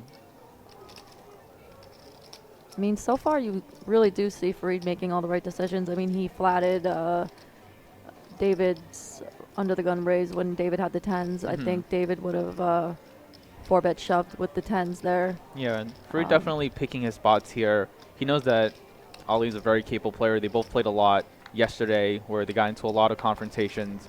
So he doesn't want to be, 3-betting Ali and playing out of position too much, because Ali is aware of David being shorter and him needing to play slightly tighter with David being so short here. We got 3 players to the flop. 10-4 deuce. Ali with the overpair with the kings, and Farid flopping both a wheel draw and a backdoor flush draw with his ace-3 suited.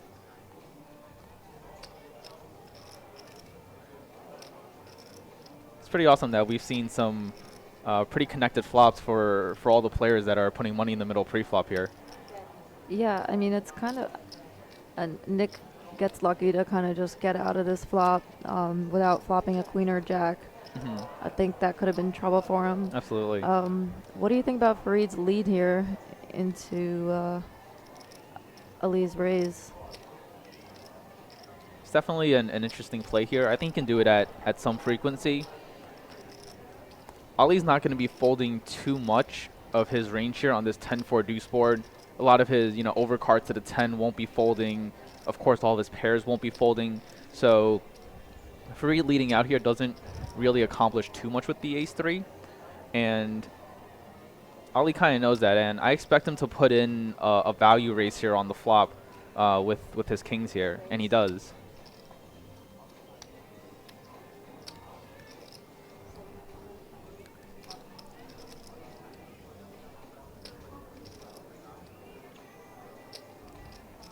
The problem with leading this this draw here by Farid, his hand is like kind of strong enough to check call or even put in a check raise. Yeah. But when you lead and you get raised, you now have to put in more money with just the draw versus a range that you're probably behind against at this point. Yeah, I tend to lead with my stronger holdings and kind of either check call or check raise with a hand like ace-3.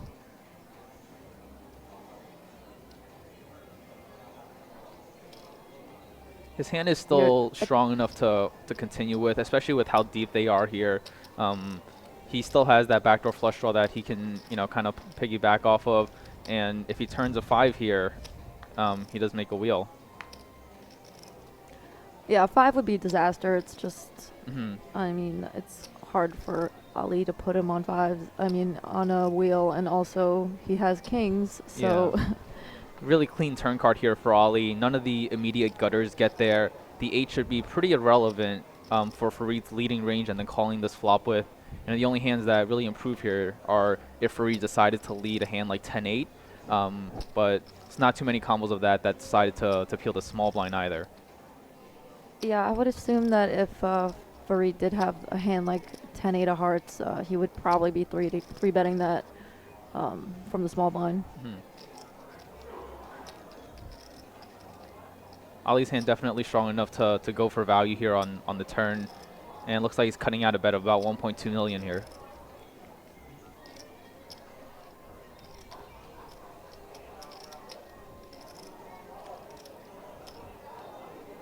If you're Ali, what are you putting Farid on? The most obvious hand choices that Farid is going to lead here are going to be some of his stronger 10x and some of the gutters here, possibly some open-enders with some backdoor flush draws. So versus that entire range, Ali's hand is definitely strong enough to go for value here. You don't expect Farid to be really leading any sets here, 4s or deuces, and 10s will probably be 3-betting him pre-flop with the wide range that Farid's going to be 3-betting with. So kings is just so far ahead of Farid's range. And oh my God, I think he just went all in. What a move. And wow. Ali has no choice but to call here. Wow. What a big hand here. Oh my God. And the river is clean for Ali. Wow. Ali doubles up and takes the chip lead from Farid.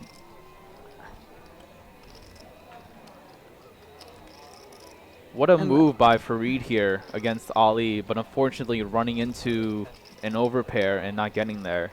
I mean, it's an interesting spot. I mean, it's really easy to judge his hand when we see it. I think he does get a lot of folds with 10x's from Ali, but I mean, I think we just saw another blow up. Yeah, it's just so hard to be repping anything when you lead call and decide to check raise this turn. Like, all your strong hands are going to be 4s and deuces that you decide to lead, and like that 10-8. So your value range is just so minimal at this point. And Ali sensing that puts in the snap call with the kings. And the best hand does hold here by the river. I mean, it's really hard for him to get kings to fold on such a dry Yeah. board. Obviously, he didn't Well, put him on. Farid is He not really didn't- trying to get him to fold kings, No, though. no, no. I'm saying obviously he never puts him on such a strong holding. It was just. I was actually just gonna say if it was the 8 of clubs, I could see him check raising Mhm. all in. Right, yeah, if he picks up that equity. I thought he was really just going to fold. But like I said, I think it's one of those things where Farid doesn't want to give up a hand. Yeah. And he's been, every one of his moves have been working, all of his check raises, and I think he just got a little overconfident. Yeah. What a sick check raise on the turn, though. Just deciding, I have a gutter.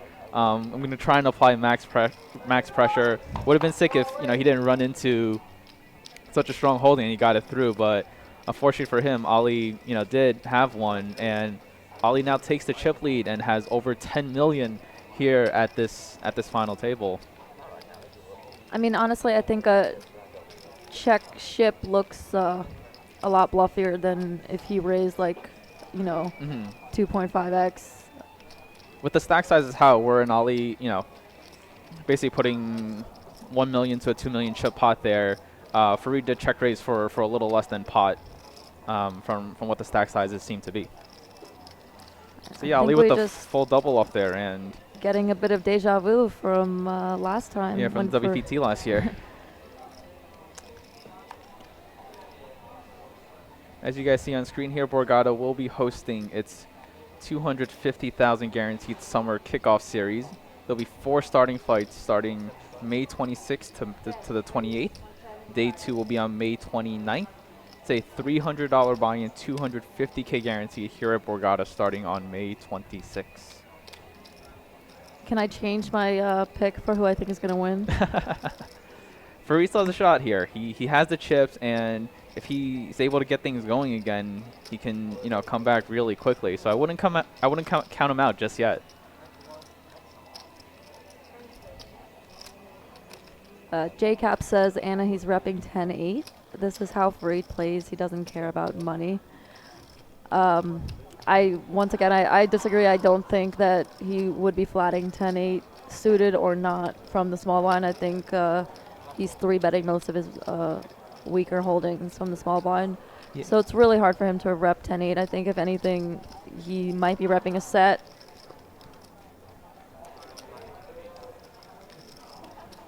Yeah, it's a pretty speculative hand choice by Farid to do it with. I definitely understand his reasoning for it. Having nut gutter and possibly that overcard. He blocks some of Ali's stronger hands that will call here, such as aces and ace 10. So not a terrible check raise. It's not like he didn't have any equity going into the river there if he was called, but just not a play that I personally would have decided to make. No, definitely not.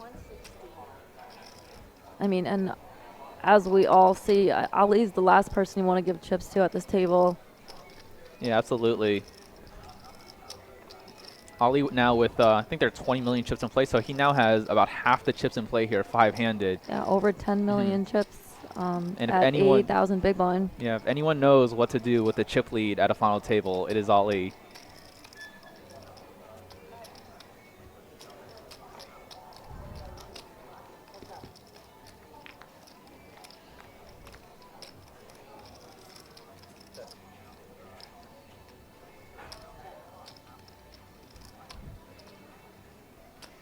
Ali now with that mountain of chips in front of him. And what I personally think is the most beautiful chip set in poker. With the blues 5Ks, the watermelon 25Ks, and the bumblebee 100Ks. I'd like some watermelon right now.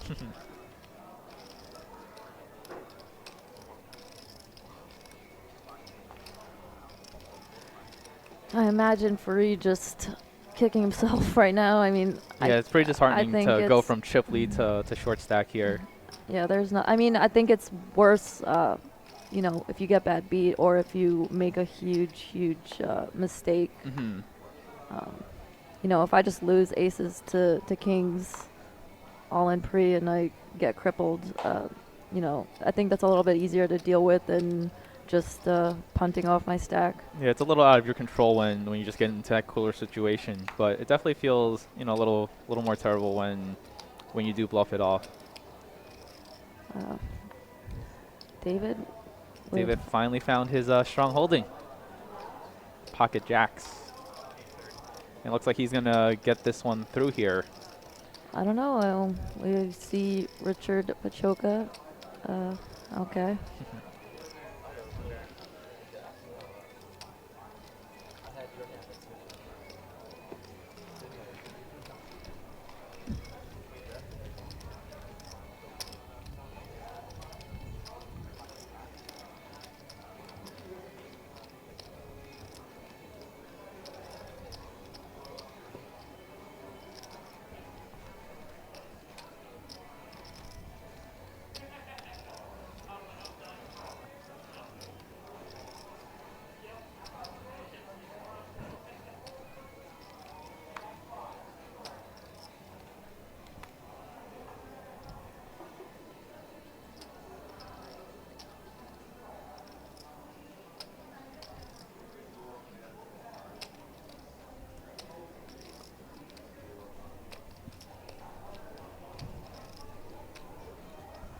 Now we've seen Farid be the chip leader pretty much all of day 3 and most of today. So it'll be interesting how he navigates as the short stack on the table.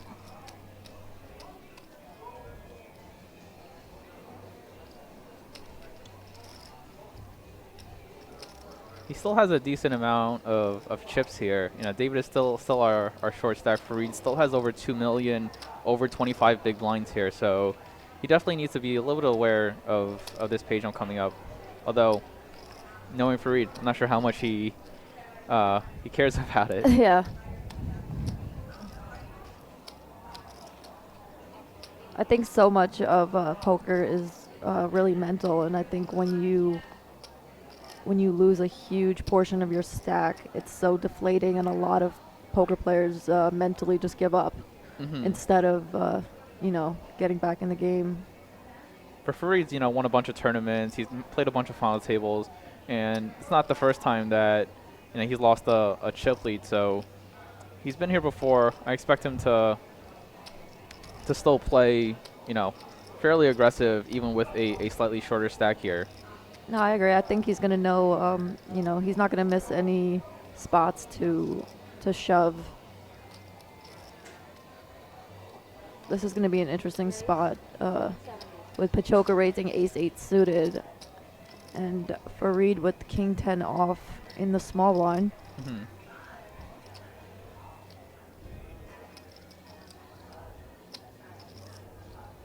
Are we going to see a shove here? It's pretty close. Really depends on how much he thinks Richard is opening here. He is 4th in chips right now, which makes it a little less appealing to put the money in when there is a shorter stack on the table. But I'm pretty sure Farid is here to win all the chips today, so he'll probably be taking as many chip EV spots as he can.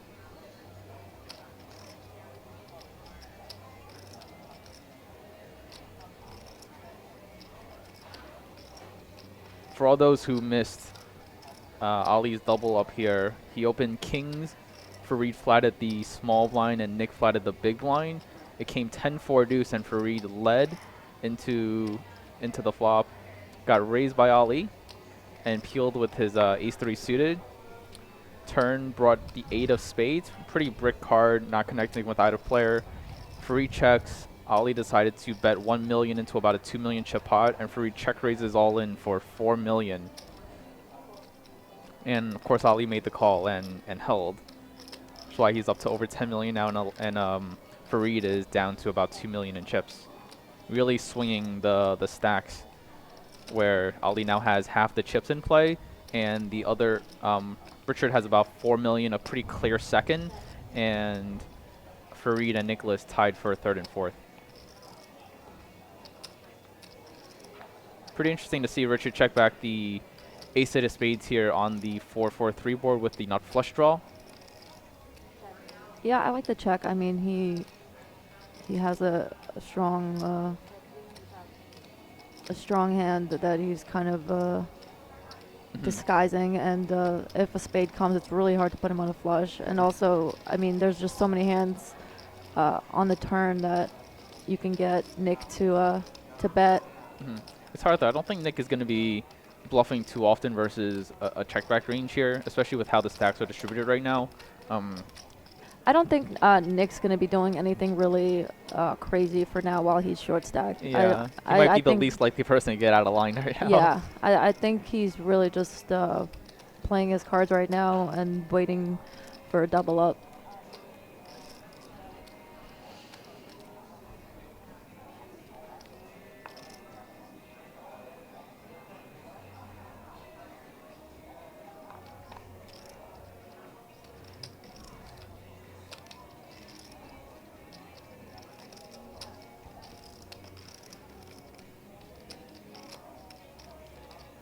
Yeah, coming into the day, I talked to Ali, and he said, you know, he is aware of the ICM situation with Farid being the chip leader and on his left, but if he were to get involved with Farid and he were to have a strong holding, he wouldn't be afraid to put all the money in the middle, even with all that ICM pressure. And, you know, it can definitely work to his benefit today, now with him having half the chips in play at this final table. Yeah, I mean, I think ICM implication is important, but I also think, you know, you have to play to win. So you can't really be scared to put the money in when you think you're ahead.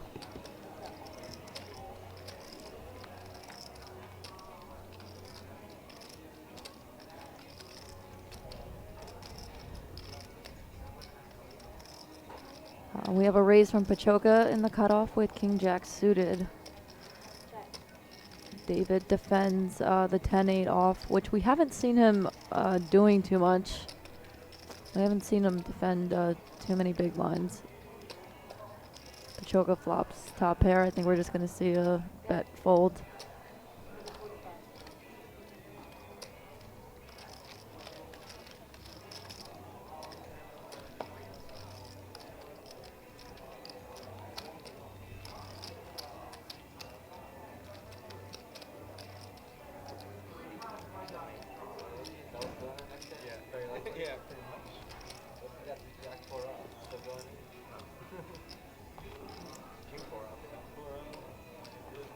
Red Sox net said so weird that Farid's 3 bets deuces and not ace-3 of spades in that spot.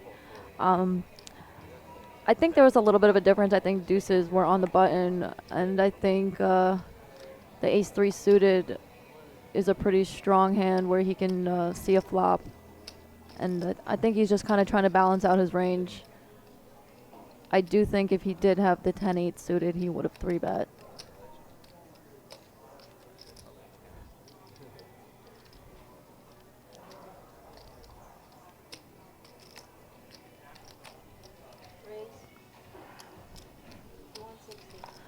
So far we have Nikki P out 6th, and the 5th place is guaranteed $70K.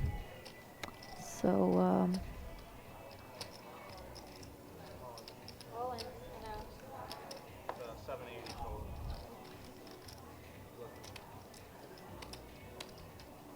we have Richard Pachoca opening the ace-9 off in the under the gun. David mock all in. This is an interesting spot. I think David hasn't gotten out of line, so it's really not a snap call here for Richard.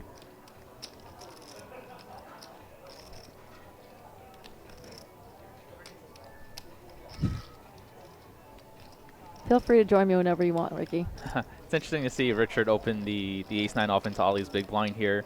And then David shoving out of the small blind. He's been fairly tight so far at this final table.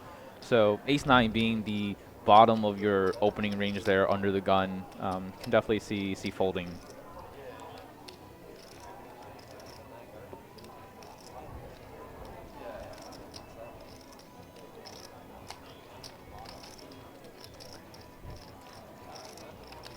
Red Sox, there's a lot of things that you would not do that a lot of other people would. To clarify.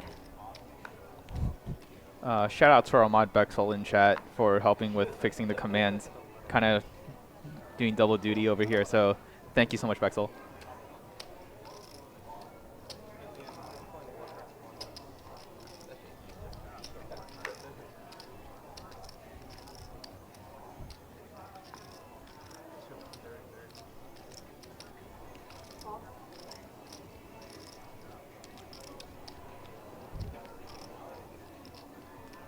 join us this Saturday.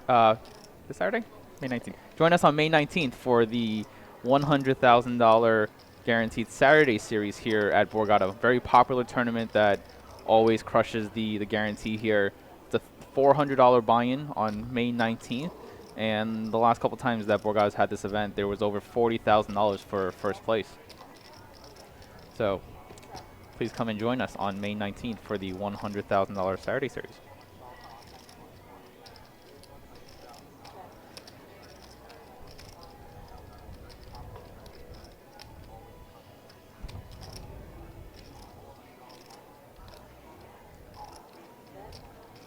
So we see another blind v blind confrontation here between Ali and Richard, the two biggest stacks at this final table. So another low connecting board of 6-4-3 here, and Ali deciding to check this time with his bottom pair. Richard having the bottom gutter here with his 9 deuce. Well, it's interesting. Ali limped in. Richard decided to raise the 9 deuce in position. And a fairly small sizing too, as I see.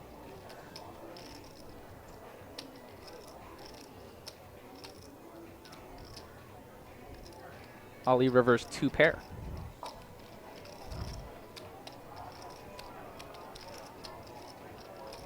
We've been seeing Richard kind of, he has an idea kind of to go with a hand, and then he ends up giving up on the turn. I'd like to see him apply a little bit of more pressure on the turn. That's a pretty funny move that Ali and Richard, a pretty funny moment we had there. Ali grabbing a large amount of chips to possibly overbet this river here, and Richard kind of angling his cards into the muck, leading Ali to betting the minimum. That is a good feeling, though, when you go to bluff and somebody just snap mucks their cards. Unfortunately for Ali, he had value this time.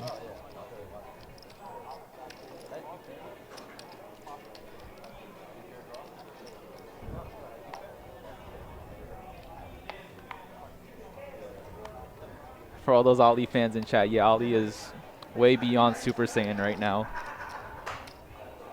Referencing his hoodie that he's wearing right there. David with the 9 diamonds here. I think this is a good spot to shove. And he does. We see Ali folding the ace-8 offsuit, and Farid is going to fold the 8 deuce. He's going to take it down.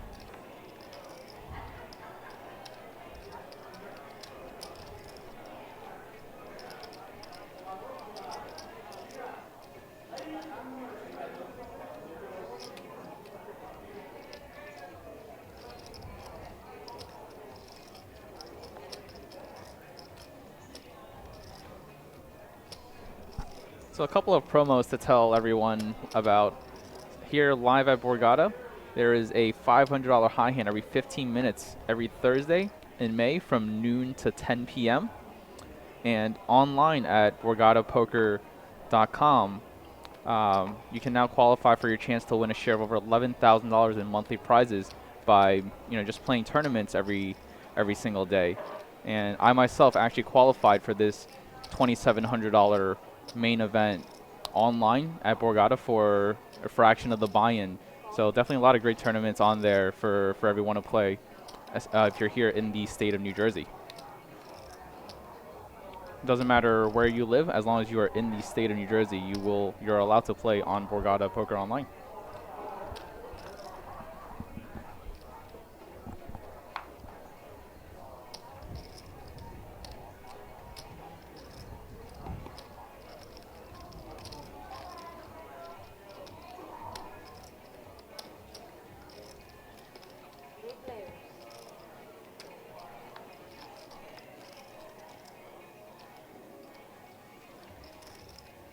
So we see Richard limping in on the button here with the King-9 suited.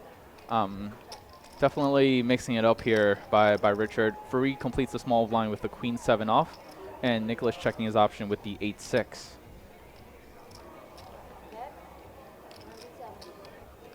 Checks the Richard, and he leads out here with his middle pair And definitely see Farid continue in some sort of way with his top pair here. Yeah, this is an interesting limp by Richard. I do like it when you have someone like Farid who's on the shorter side and more aggressive and probably going to be 3-bet jamming a lot of your raises. Definitely can mix in some limps here. With Ali as the massive chip leader and him folding the cutoff, Richard is kind of free to open up on the button here, applying pressure to both Farid and Nick, with David being the shorter stack.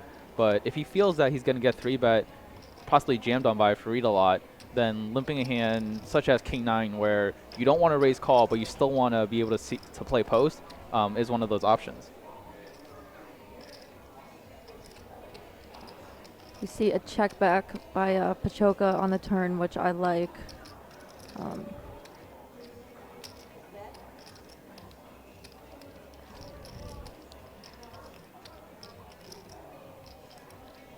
Yeah, that's a very tough call on the river. I mean, Queen B2, Jack 10 gets there. A lot of gut shots.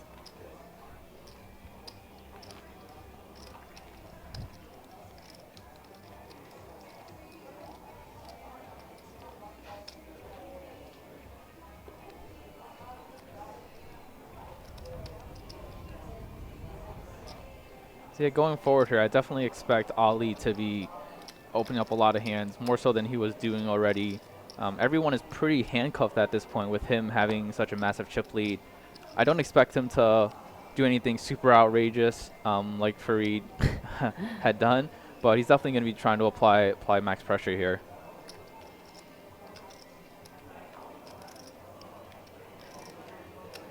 Richard with pocket 8s here in the cutoff.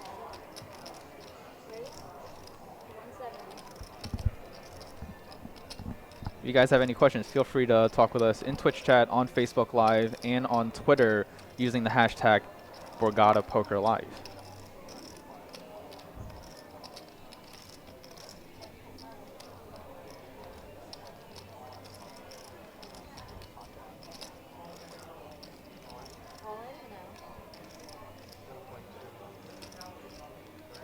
Wow, we have a jam from David Mock here.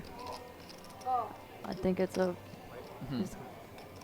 pretty easy call for Richard. I mean, David actually has the best. Yeah, pretty fortunate for David to be flipping here once he gets called by Richard. But his tournament life is at stake here, and he'll need to hit one of his 2 overcards to stay alive. Flop is Jack 7 deuce. Does giving some backdoor outs to David. Turn is a 6, and now he'll need a queen or a 10 only to stay alive. The river is a 9. And we'll see David finish in 5th place here at the Spring Poker Open, cashing for $70,480. A pretty big payday for David here, and his biggest live score. He adds to his 127,000 career earnings. What did you think of that jam? It's one that I personally wouldn't have made. Queen 10 is a good enough hand to be flatting pre-flop, seeing a flop. Obviously, if you flop top pair with a queen or a 10, it's going to be pretty hard to get away. But, you know, I don't think Richard has been opening too wide lately, and just seeing him limp the previous hand kind of creates the dynamic that if he were to have a slightly weaker hand, he would continue limping, and if he had stronger holdings like he did with those pocket 8s, then he's going to be raising them. So 3-bet jamming into, you know, a slightly stronger range than normal is not preferable. He was still flipping for his tournament life there, and unfortunately he didn't win that flip.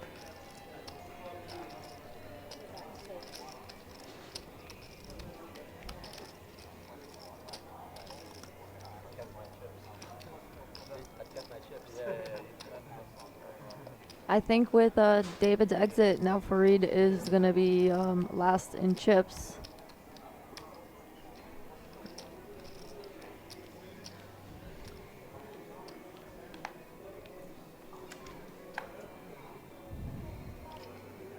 Or very close to him, and Nick are very close in Yeah, they both have about 2.3, 2.4 million here. Ali the clear chip leader and Richard in second.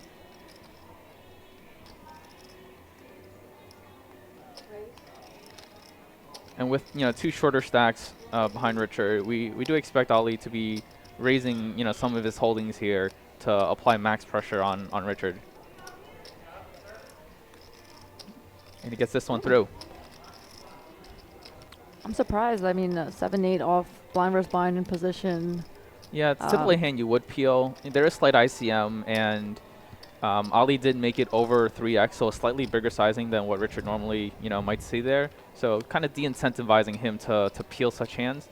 8-7 might be slightly too strong to fold versus Ali, just because Ali is going to be raising so many hands. But he really doesn't have that much incentive to battle with Ali at this point. He can sit here, ladder a couple of spots, and earn himself possibly an extra $100,000.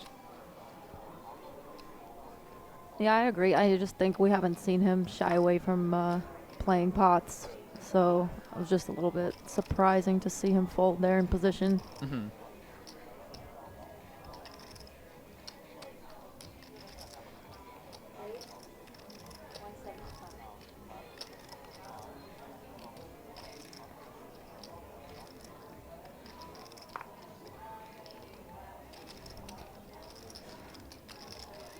I think you can see Farid's frustration. Yeah. Ali is loving life right now. This is the dream spot for anyone at the final table. To get the chip leader to punt off to you? That and to, be able to open a bunch of hands when you do have that chip lead.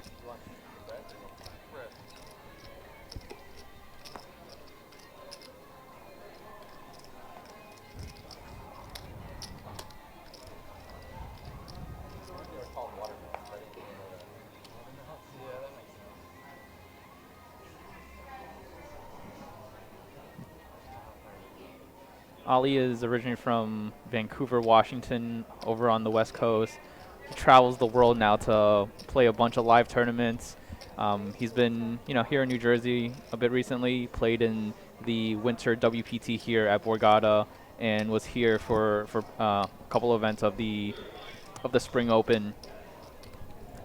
The man loves to travel and just play poker.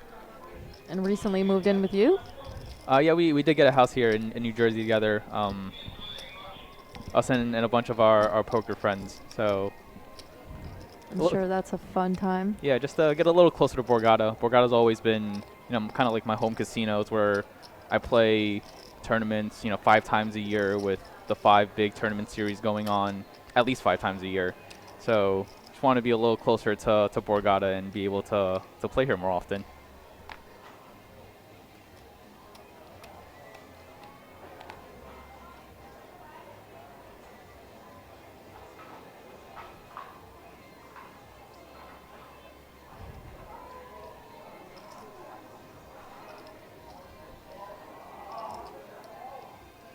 This is going to be an interesting spot to see how wide Farid decides to open his button into Ali now that he's one of the shorter stacks here.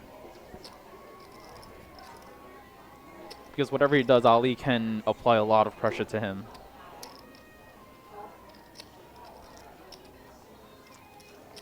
And we do see him decide to limp here.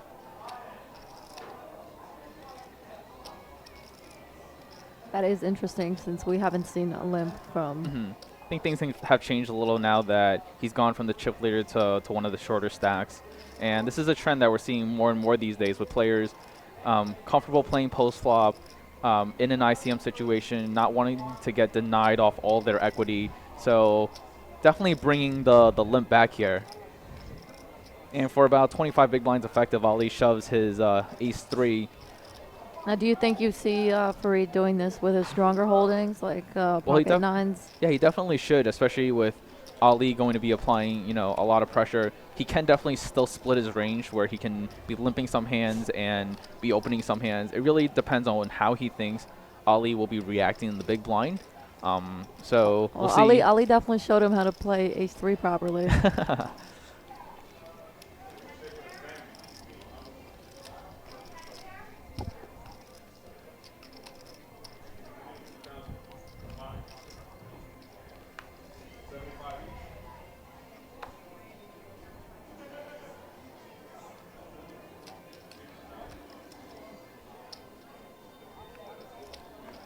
that's a trend that we're going to continue seeing here. Ali winning most of the pots at this final table going forward if he maintains this chip lead of his.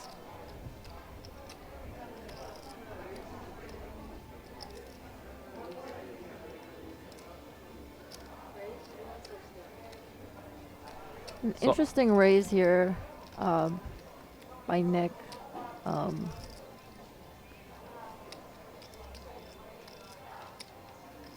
I think it's tough because if you get raised, you can't. It's a lot harder to call off. What do you think? Would you? Yeah, be it's a spot where, because you're tied in third/fourth in chips with Farid, opening there is going to be a little bit dicey if Ali decides to put pressure. You have a stack that's really easily leveraged when Ali 3-bets you. But I think into Richard's big blind here, he does have some options to raise. Seeing Richard fold that king 8 off might incentivize him to be opening slightly more. And especially if Ali decides to V-pip without 3-betting, then he's going to be able to play a pot in position against him.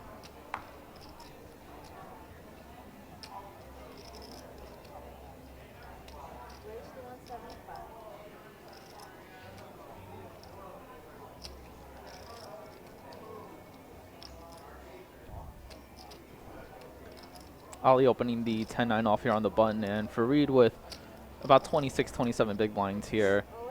He's going to be moving all of his chips in the middle and taking it down pre-flop. We know how much he loves small pocket pairs. So we were never expecting anything less. Yeah, definitely a spot where, because Ali is opening so wide, definitely a profitable jam with a lot of chips.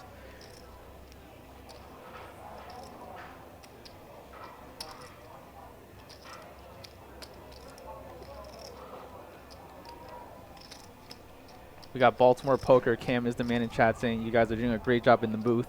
Thanks so much, man. Thank you. I appreciate it. Nice to get some love from the chat.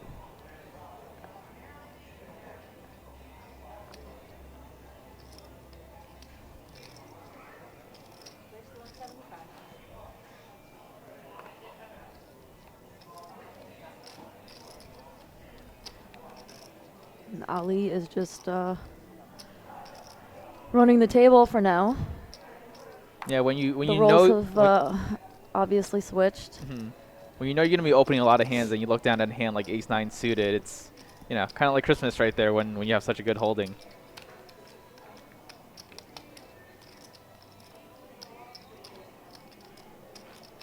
Yeah, I mean, I think when you have such a big chip lead and somebody like Ali, who is obviously experienced being at final tables, I don't think he's going to make as big of a mistake as Farid did. I don't think it's going to be as easy to get his chips.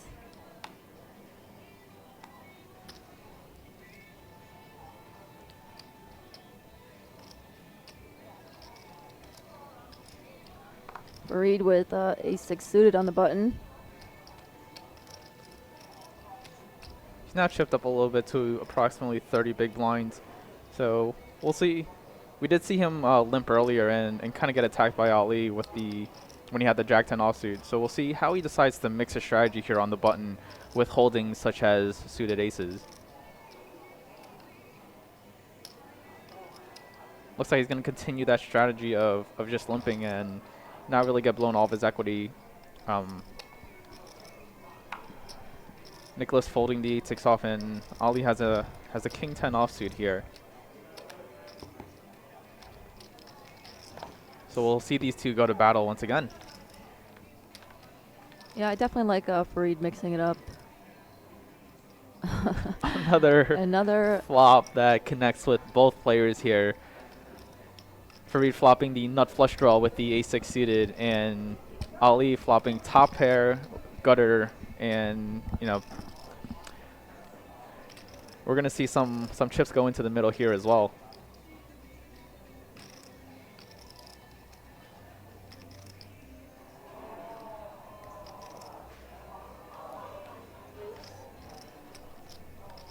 Ali was such a strong holding versus Farid's stabbing range here. He decides to check raise with his king-10 suited, king-10 offsuit, and Farid with the ace-6 suited here.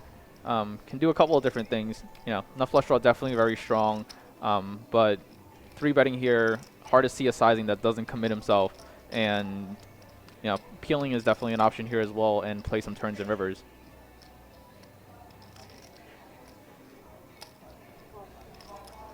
Interesting to see him just call here. Yeah, you expect Ali's check raise range here to be pretty strong. It's a board that should connect with the button limping range slightly more than the big blind, because if Ali did have stronger holdings like kings, jacks, nines, king jack, you expect him to be ISOing out of the big blind quite a bit. So it's a board that slightly favors Farid a little bit more. So he's definitely going to be, you know, continuing versus that check raise that is pretty strong by Ali. Yeah, I mean, if you think, I think it's hard to think Ali would be check raising like a king 4 on this flop. I think he would just be calling. So, I mean, he has like jack 9s in his range. After check raising flop here, Ali decides to lead the turn for 305,000. And getting such a good price, we expect Farid to definitely peel off at least one more. He does have to be slightly aware that he started this hand tied in chips with Nick, so there is a considerable pay jump to be aware of here. Third place is $113,000, so there's about a $23,000 pay jump from fourth to third here. I think Farid has made it quite obvious he's not too worried about the pay jumps. I think he's playing to win. So I don't think that is a factor for him, at least. And now on this river, once he misses his flush draw and Ali continues barreling, he can possibly get away from his hand now. But knowing Farid, he's going to think about it for a little second here, and we'll see how he reacts to this size by Ali, who bets 515,000 into this river.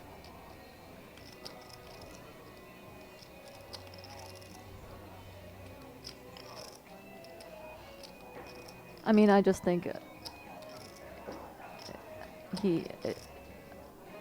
I don't see any other option besides folding. It's interesting because Ali, is using a small sizing on the river.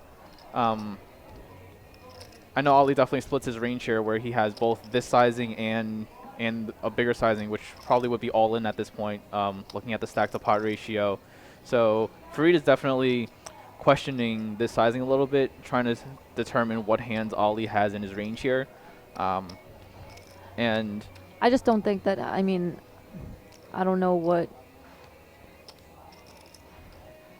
Ali looks so confident. I mean, there's just not many hands that he's raising here that he wasn't going to call him.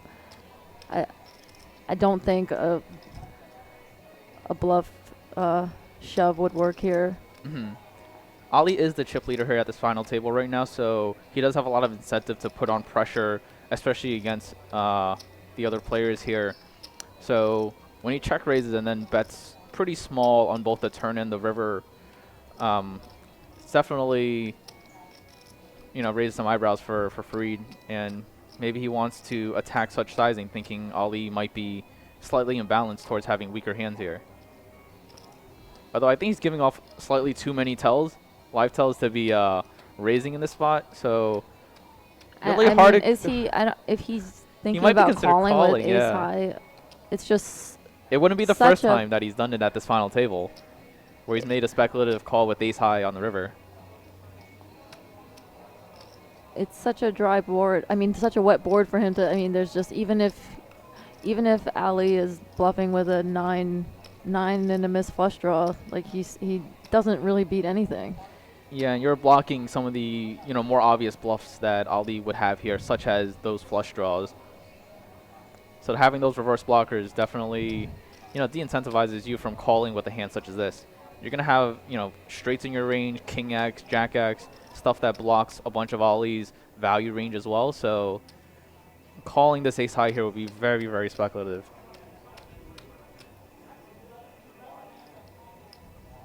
And at this point, Ali's just begging for a call because there's no well, way for you to Farid have a has hand. shown so much weakness in the hand. Yeah. I think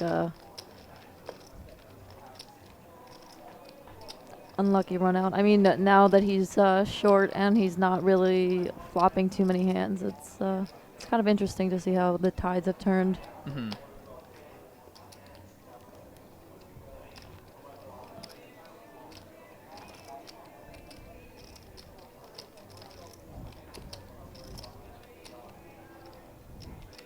Ali continuing to add to his chip lead here. Now over 11 million chips.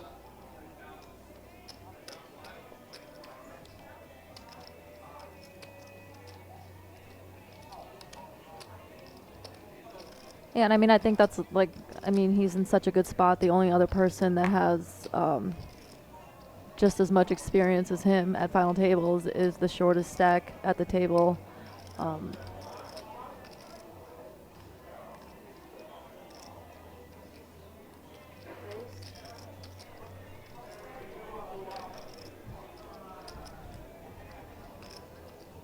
So Ali continuing to use a raising strategy here, blind v blind, with Richard, you know, being that middling stack, having to wait out both Nick and Farid here at this final table. So we're definitely going to see him overfold in a lot of spots here, allowing Ali to pretty profitably raise blind v blind with almost any two cards.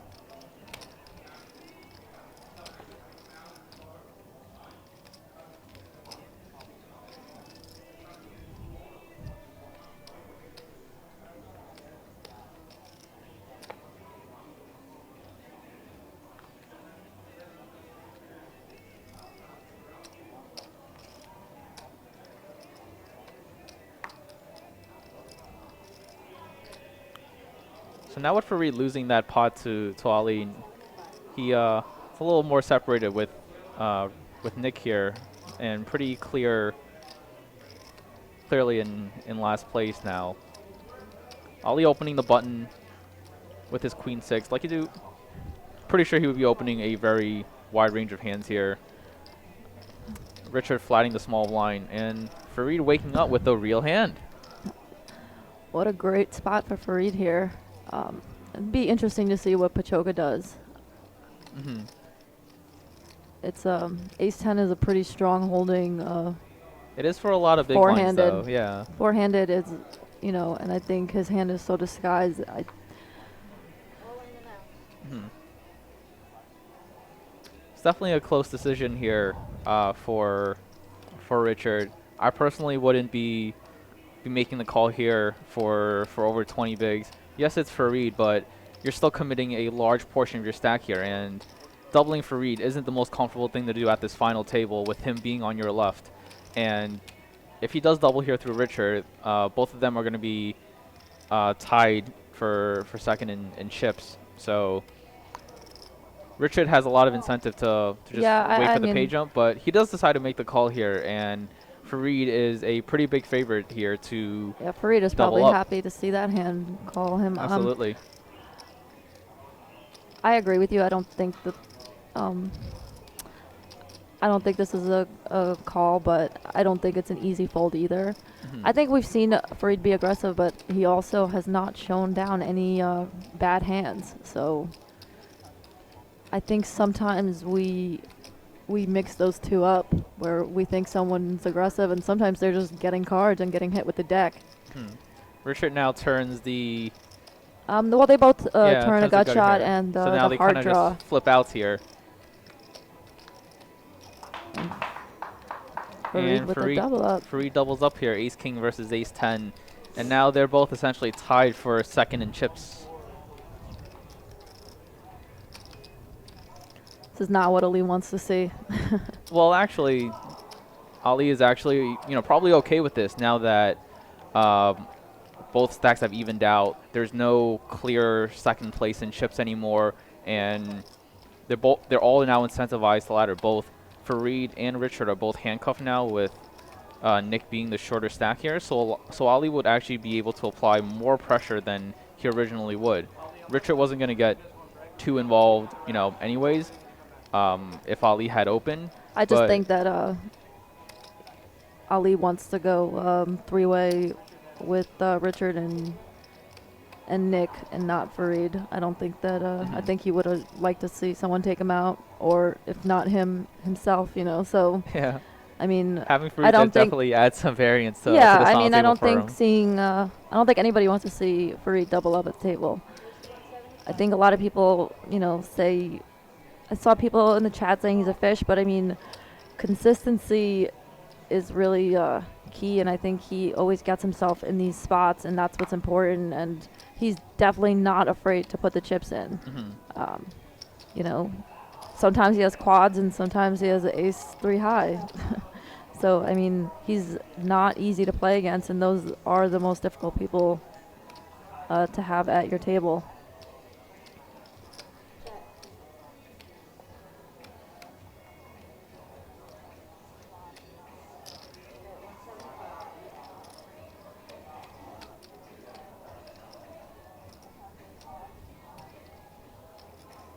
So Ali opening here from the cutoff with the ace-5 suited. Richard peeling the ace-9 from the button, and now has a pretty deadlock on this hand after flopping 2 pair.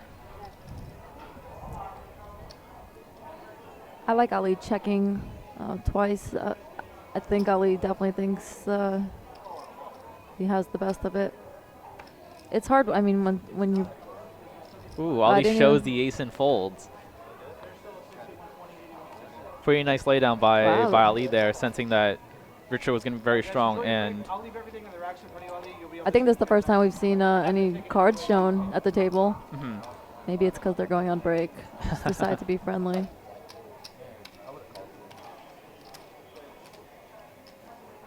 Ali trying to make Pachoca feel better about his call. so it looks like the players will be going on a 15-minute break, and we will be as well. So please come back shortly as we continue 4-handed coverage here of the $2,700 Spring Poker Open main event.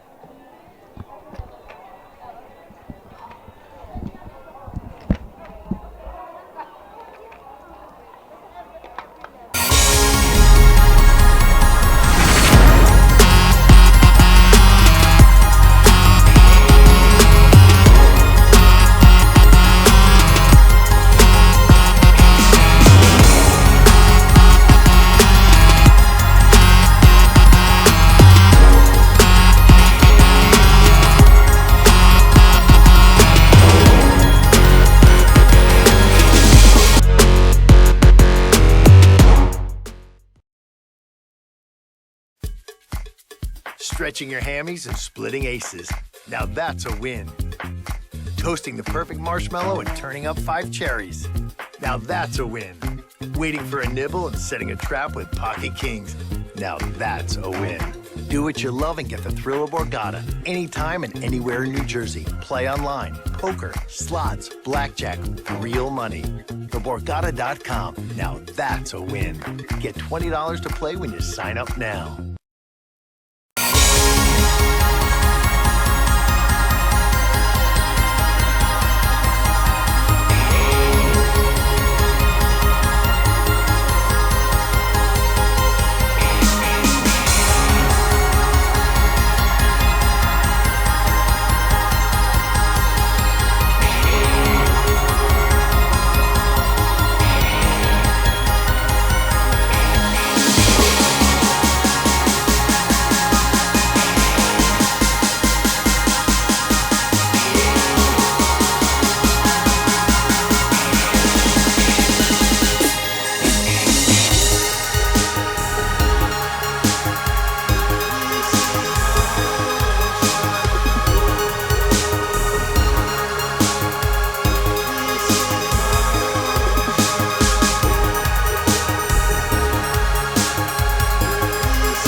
Loving up on the puglets and looking down on 4 kings. Now that's a win.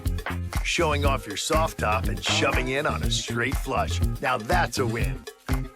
Manning the tongs and taking down a hot tournament. Now that's a win. Do what you love and get the thrill of Borgata anytime and anywhere in New Jersey. Play online, poker, slots, blackjack, real money. TheBorgata.com. Now that's a win. Get $20 to play when you sign up now.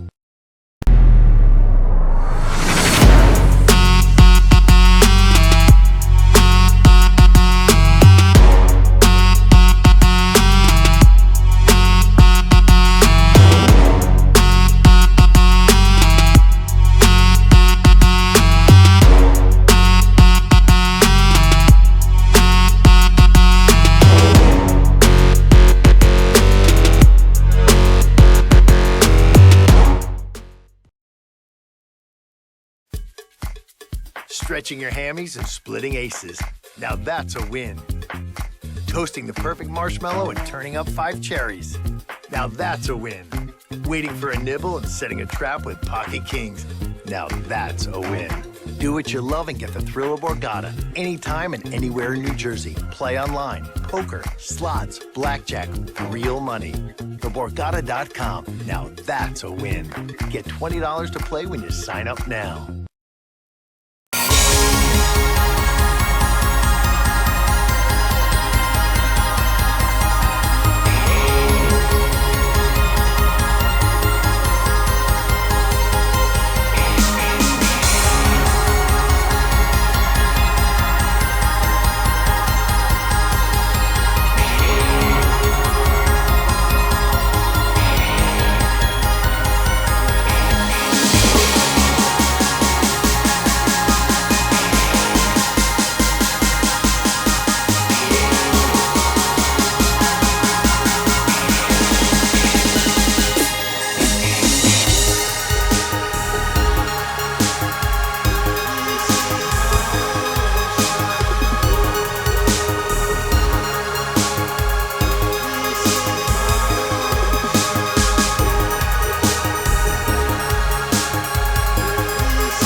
Loving up on the puglets and looking down on 4 kings. Now that's a win.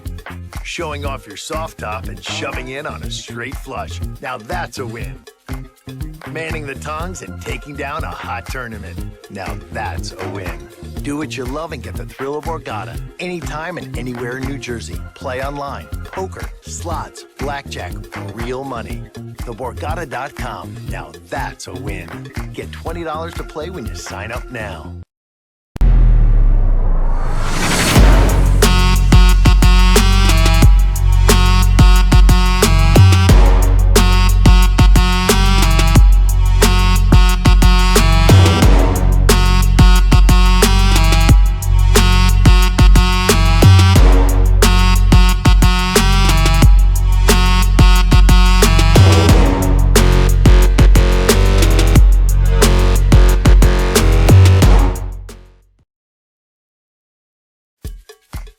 Stretching your hammies and splitting aces.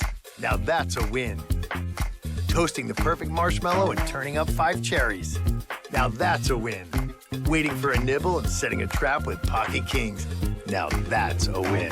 Do what you love and get the thrill of Borgata anytime and anywhere in New Jersey. Play online, poker, slots, blackjack, real money. TheBorgata.com. Now that's a win. Get $20 to play when you sign up now.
Loving up on the puglets and looking down on four kings. Now that's a win. Showing off your soft top and shoving in on a straight flush. Now that's a win. Manning the tongs and taking down a hot tournament. Now that's a win. Do what you love and get the thrill of Borgata. Anytime and anywhere in New Jersey. Play online, poker, slots, blackjack, real money. TheBorgata.com. Now that's a win. Get $20 to play when you sign up now.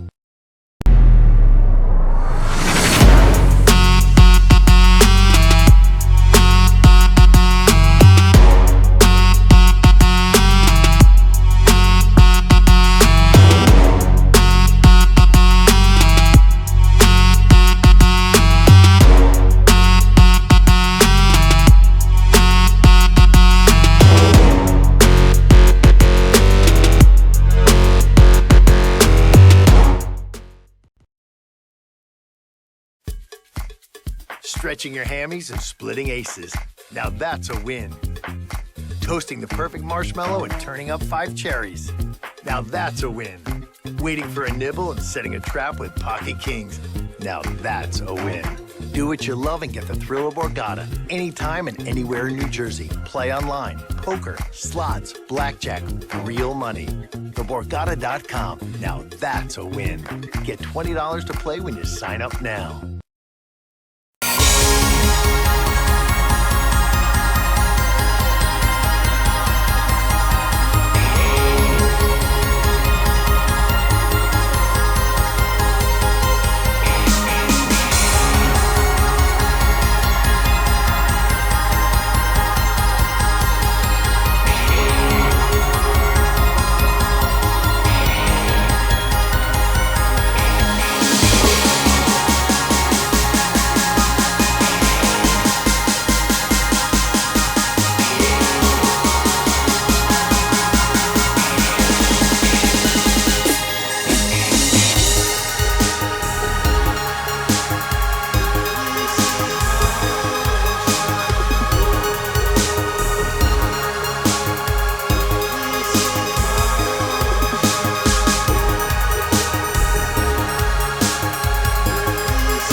Loving up on the puglets and looking down on 4 kings. Now that's a win.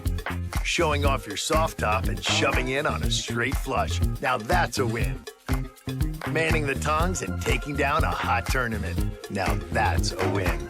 Do what you love and get the thrill of Borgata. Anytime and anywhere in New Jersey. Play online, poker, slots, blackjack, real money. TheBorgata.com. Now that's a win. Get $20 to play when you sign up now.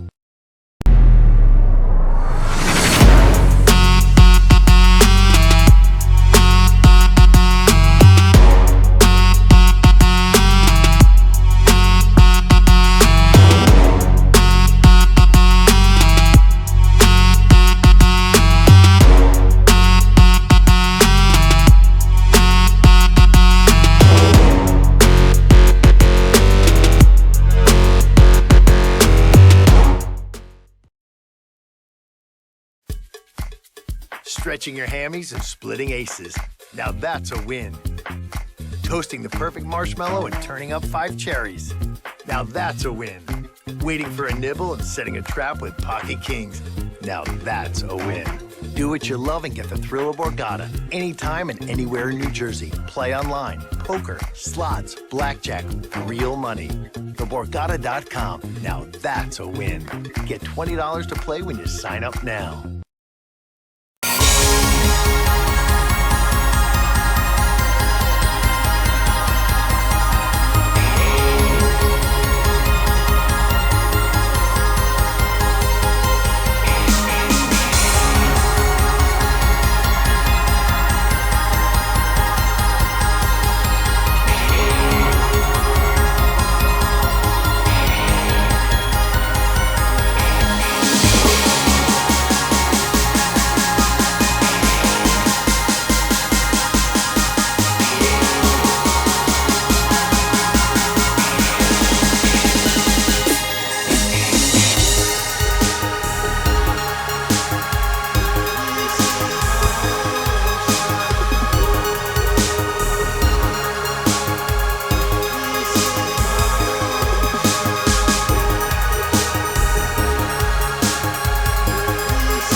Hello, friends. You are joining us here in the commentary booth. I'm Ricky Guan. This is Anna Antimony, and we're here for the $2,700 Spring Poker Open main event. Hello, everybody. We started this final table with 6 players. Farid Jattin had the chip lead at the start of the final table with approximately 6 million of the 20 million chips in play.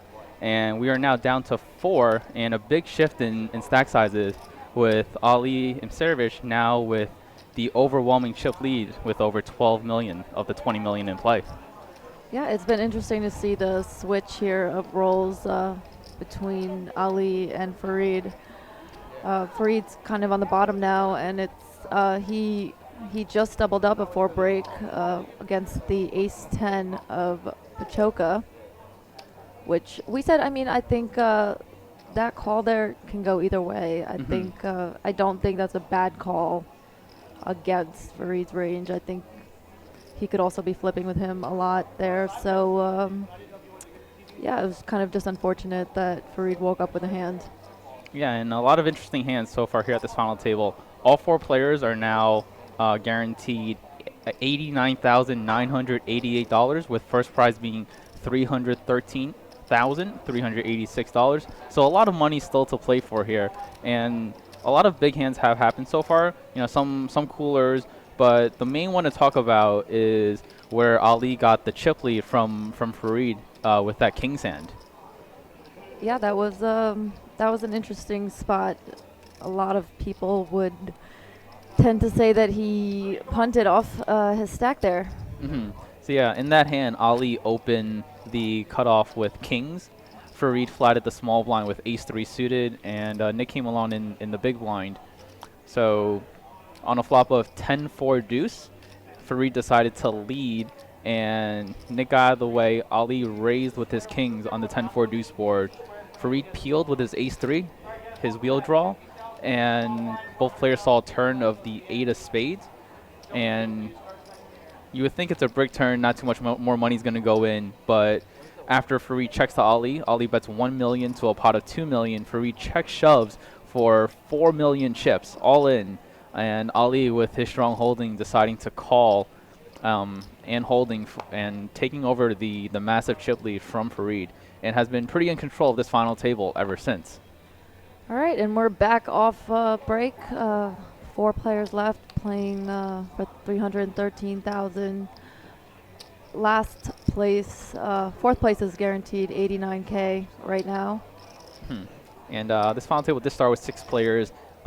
Nick Palma was our 6th place finisher for $57,000, and David Mock was our 5th place finisher for $70,000. So let's get back to the coverage here. A 4-handed play here at this final table at Borgata.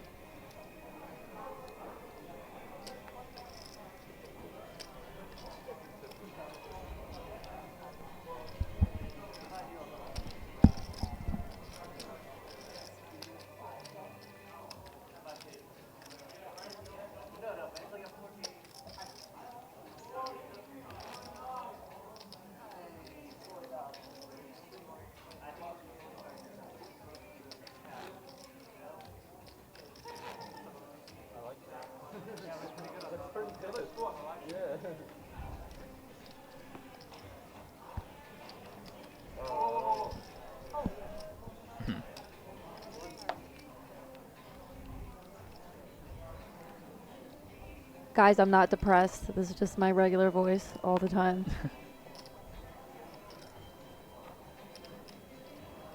So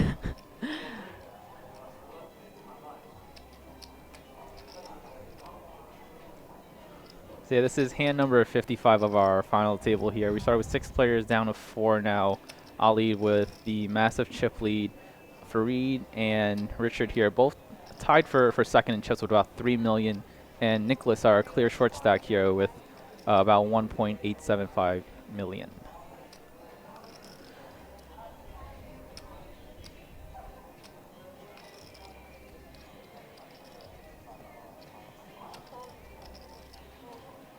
Pretty easy fold for Nick with the queen 10 offsuit against Farid, opening under the gun here.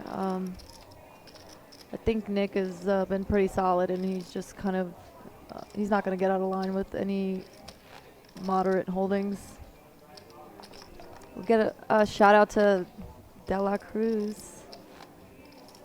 I have a fan, one fan in the chat.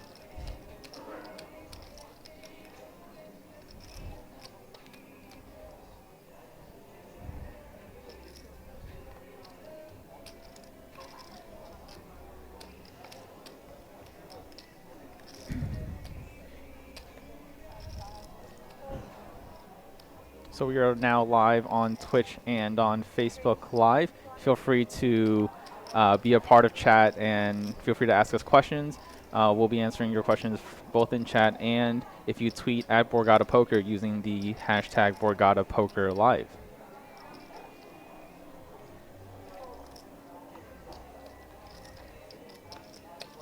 Shout out to all of you watching out there. Shout out to all the mods who are doing a great job in chat so far as well. Yeah, everybody's doing a great job. Let's keep the chat friendly. These are just opinions of two players. Yeah. Also, big shout out to the production for all this. We have a new final table set here, which looks amazing. If you're able to see this in person, the lighting is absolutely incredible, and really, really excited and happy to be a part of all this. Yeah, no, they did a really good job. I think it's a cool feeling to get to play on that table. Mm-hmm.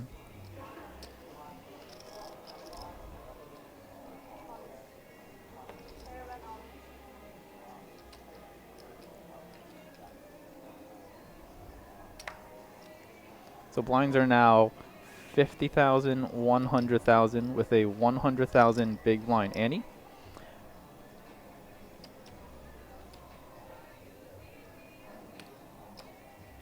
And I'm very interested to see how this big blind ante will affect some of these players' strategies going forward, because if, you know, with this big blind ante, it's effectively kind of like 25% of the big blind that each player is contributing at this point. So much bigger than if we were using a standard ante structure where we would only have about 500K of antes in the middle. But with the big blind ante, we now have a total of 1 million in the of the ante in the middle.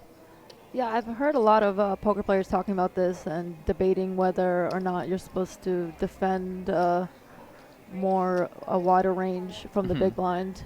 Yeah, there's more dead money in the middle, so as you know, now four-handed as a standard ante structure, so definitely more incentive for players to be opening a little bit wider because of all the dead money in the middle, and a little more incentive for the big blind to be peeling wider, one because of that ante, and two because of the slightly wider opening ranges as well.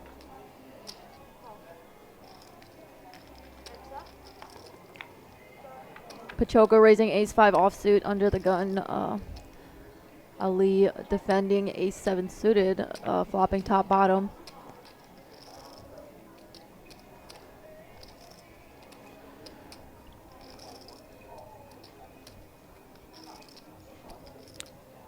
So Richard deciding to check back his top pair here on this ace-queen-7 board. Typically a board that's slightly more favorable for the cutoff than the big blind defense. The big blind is not going to have as many strong holdings as the cutoff here will, but I do see a lot of players, you know, opting to check back some of these weaker ace X hands. Ali now leads the turn with this 2-pair and gets raised by Richard here with just a pair of aces. Ali now has a decision to make of whether or not to just call here, just in case Richard has any bluffs in this spot, which we haven't seen him really have, or just put in all the money with such a strong holding as 2-pair here. Yeah, I mean, we have seen Pachoca kind of overvaluing his top pairs. It'll be interesting to see what he does here. Yeah, Ali being out of position here and not really expecting Richard to have too many bluffs left in his range, decides to move all in. And now Richard is, you know, in quite a bit of a predicament here. He decided to raise turn with his top pair And now not really loving the situation after being put all in by Ali here on this ace-queen 7-9 rainbow board.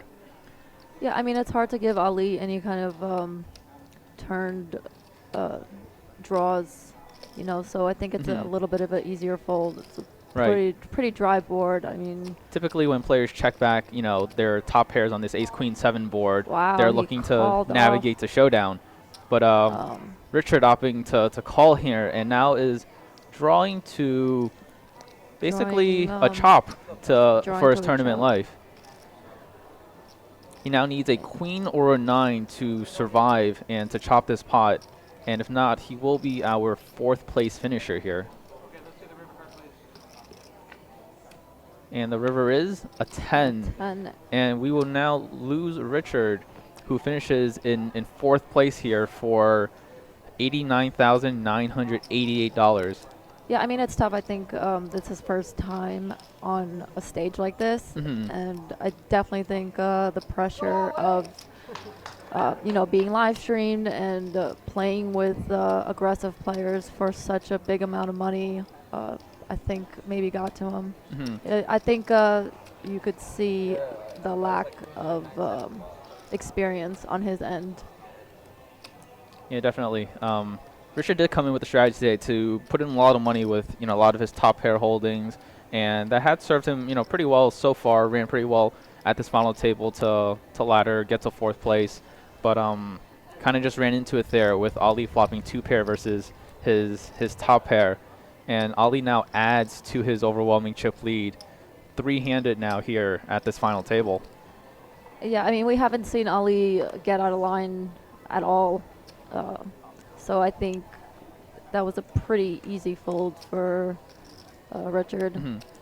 But still, though, I mean, you really can't beat anything. You just a complete bluff.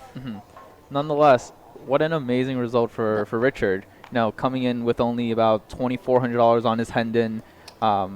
This is by far his biggest live tournament cash, and $90,000 is going to go a long way for him. Yeah, it's awesome. I mean, I love seeing players, you know, who don't really play that many tournaments or maybe haven't had that much success make it this deep. It's always fun. I mean, they always switch it up. It's hard to even commentate on their play because you just never know what they're going to be doing. Exactly. But still, an amazing run. Definitely know how Rich feels in this spot. And this is, you know, might be a breakout score that'll lead to him playing more and more of these tournaments in the future. Yeah, I mean, the good thing about making a final table is as you bust, there's always a little bit of a consolation prize with the money involved. So I think 90K isn't too bad of a goodbye present. So now we are down to 3 players here. Ali with 15 million of the 20 million chips in play, and now gets to continue to really run over this table here, opening 4 deuce off on the button into Nicholas's big blind. Wow, what a another very connecting flop for both players who are in this pot.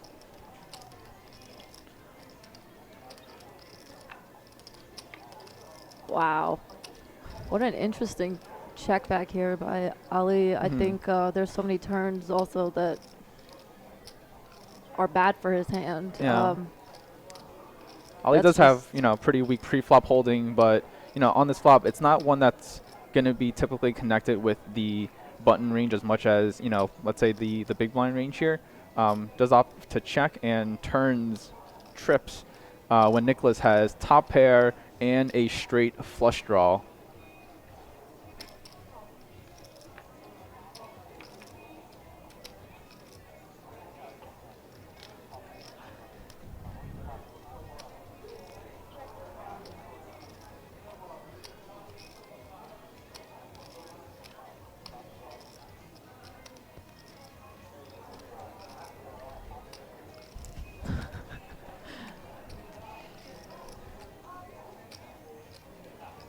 So after betting turn here and Nicholas calling, we get the ace on the river, and Ali with the overbet shove for a 2x pot on this river.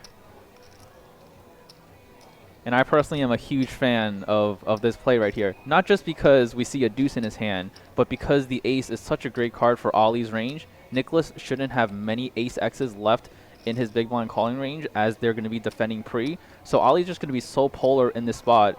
And Nicholas, knowing that, decides to make the call and sees the bad news, finishing in third place here at the Borgata Spring Poker Open for $113,000. Yeah, what an awesome run for him. I think he kind of, I mean, sometimes you're just kind of handicapped by the cards that you get when you're short stacked coming into the table.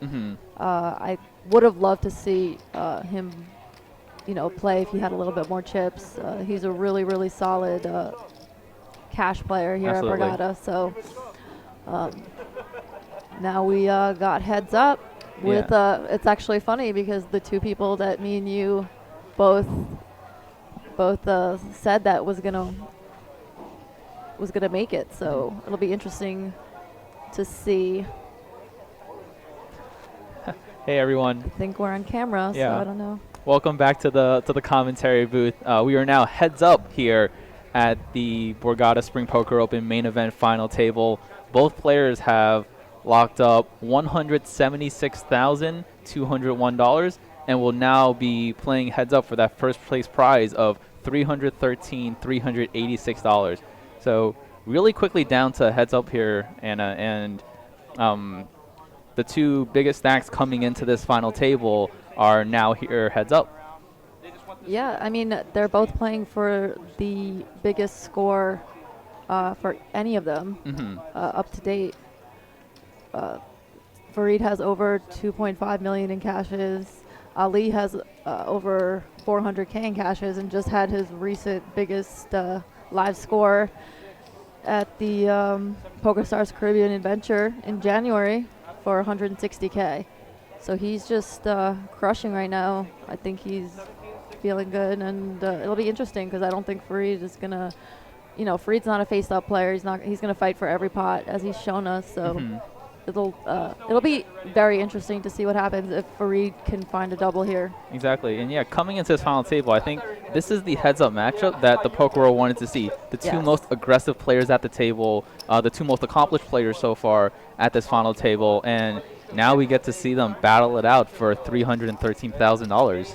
Yeah, and I think Ali has, you know, he's played very solid throughout, and I don't think we've seen him splash around too much. So it'll be interesting to see how he plays heads up. Exactly, and I know Ali has a lot of heads-up experience here. And with this overwhelming chip lead and that experience, he's going to be a very heavy favorite to win this. But, you know, with Farid's playing style and his approach to taking those higher variance routes, this is definitely going to be a battle that is going to be fun to watch. Yeah, I'm definitely excited. Let's actually go back to that hand where Nick finished in third place. Ali choosing to overbet the river there. An amazing play by him, and, you know, one that we don't, you know, see a lot of poker players using because, you know, such a large sizing, but, you know, pretty brilliant spot for Ali to choose it. Yeah, it also makes it a little bit easier when you have trips. That too, yeah. I think it's and I mean it's not a bad call by Nick. Yeah, at least should be bluffing a lot in that spot. So let's throw it back down to the coverage here as these two players begin heads-up play here for the Spring Poker Open main event title.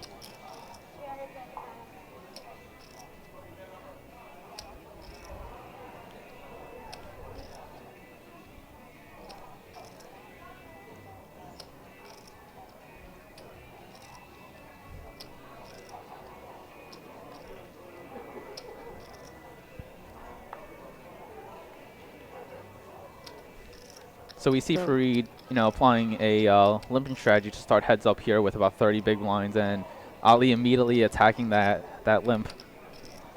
I'm surprised to see Farid fold king high there, heads up. Yeah, Ali did decide to ISO, you know, to over 3x here, and with an offsuit king, doesn't have that great of playability post flop. So, you know, Farid's not a folder pre, but not a great candidate to peel and play post with. It'll be interesting to see if he applies this new limping on the button strategy for the rest of the heads-up match. Yeah, it's super interesting because with BB ante in play, the big blind now is forced to commit an extra big blind into play, and normally in heads up, there are very few antes or even no ante at all in the middle. So this definitely affects how gameplay will be going forward. It's hard to see the button really folding any hands that they're dealt with because of the price they're getting to play in position.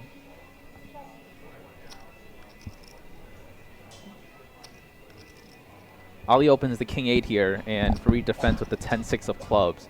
We get an ace-king deuce board, and Ali decides to bet 100K into it.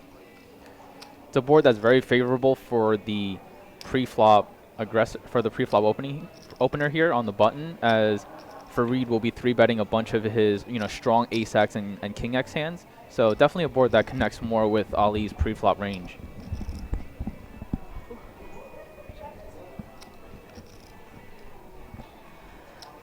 Oh, we have a friend here in the booth, Mr. Matthew Wantman.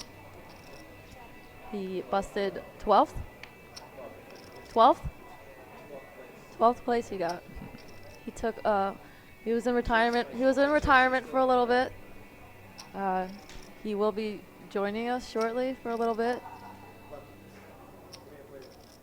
So pretty good turn card for Farid here on the 4 of clubs, but Ali checks it back and Farid bricks out on the river, now showing up on the river here with 10 high. Probably one of the weaker holdings, as a bunch of his wheel gutters have now improved to either the wheel or trips.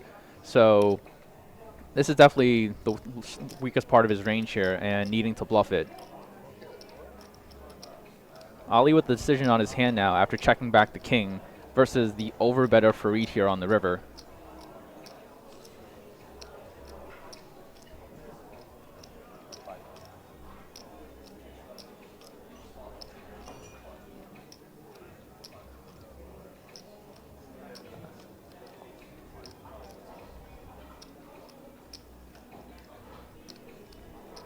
We see Ali breaking down the hand.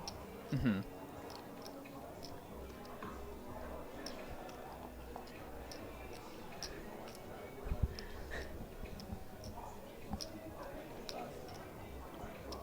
Spot where Ali's trying to figure out how many bluffs Farid gets here with, and if he's ever using this sizing as his river bluff. Like I said, a bunch of those lower wheel gutters, have improved in some way.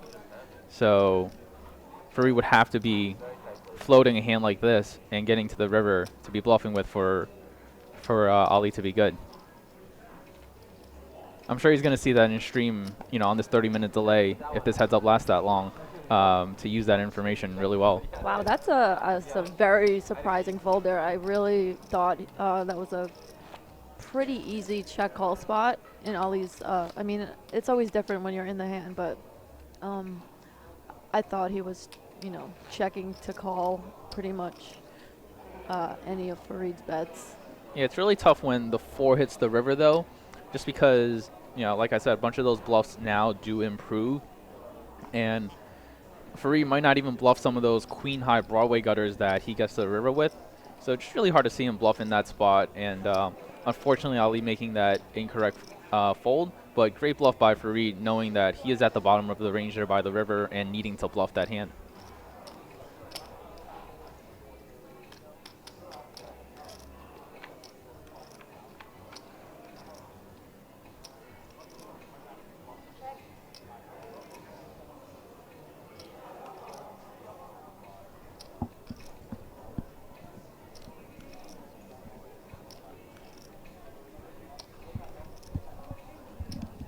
So we see Farid open the button here with the queen jack offsuit, straying away from that limp strategy that he had, and Ali peeling the jack 10 offsuit. On this 8-7 3 flop, Ali picks up both a gutter and 2 overcards. So we're definitely going to see him do something here on the flop. Ali elects to check call with his 2 overs and nut gutter.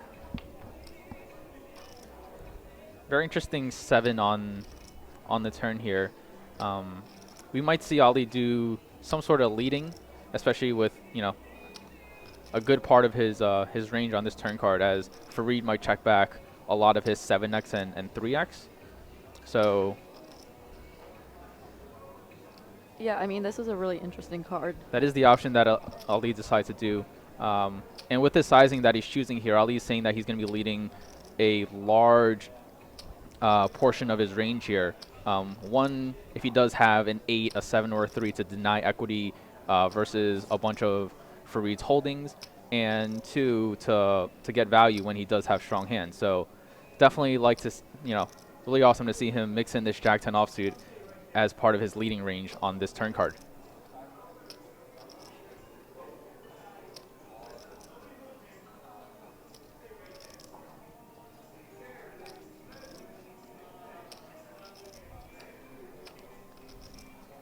Someone like Farid's not going to just let the hand go, and I think he's weighing out all his options right now. Right. It's really difficult with Queen High in this spot because a lot of Farid's hands, you know, will have either gutters in them, pairs in them, or just stronger Ace High and King Highs. So at this point, Queen High is fairly low in part of Farid's range. So I think folding there is a good option, and Ali gets his bluff through, getting a better hand to fold there on the turn.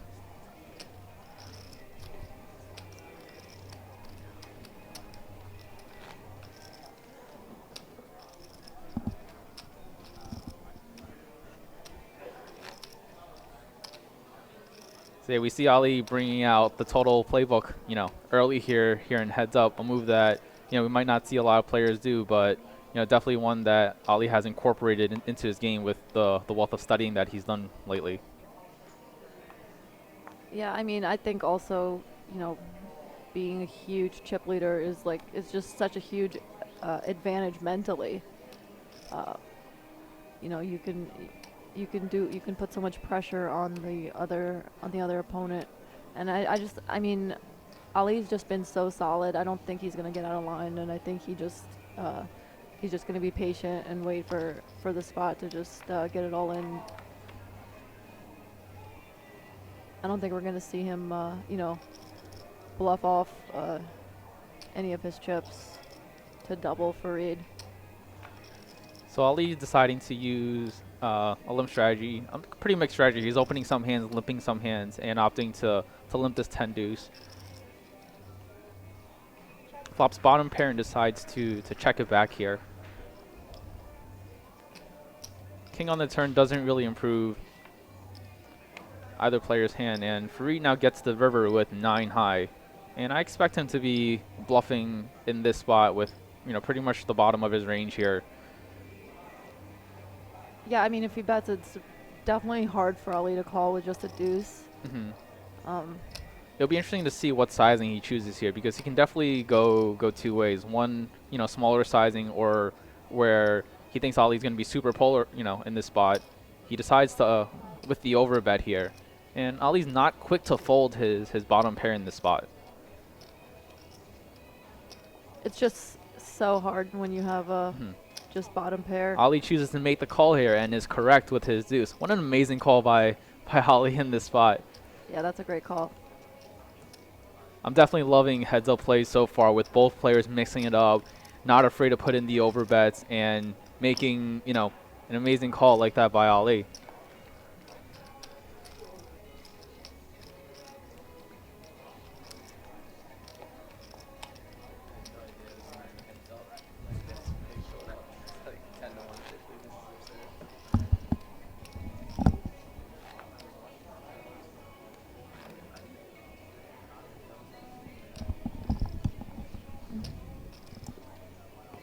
These were two of the most accomplished players here coming into this final table, and not a surprise to see both of them doing some pretty awesome things to begin heads-up play here. Yeah, very rarely do you see somebody, two people coming in first and second in chips and then getting heads up. So it's kind of cool to see these people get heads up, and like you said, they were the most accomplished players at the table with the most experience at final tables. So they'll definitely give us a good heads-up match.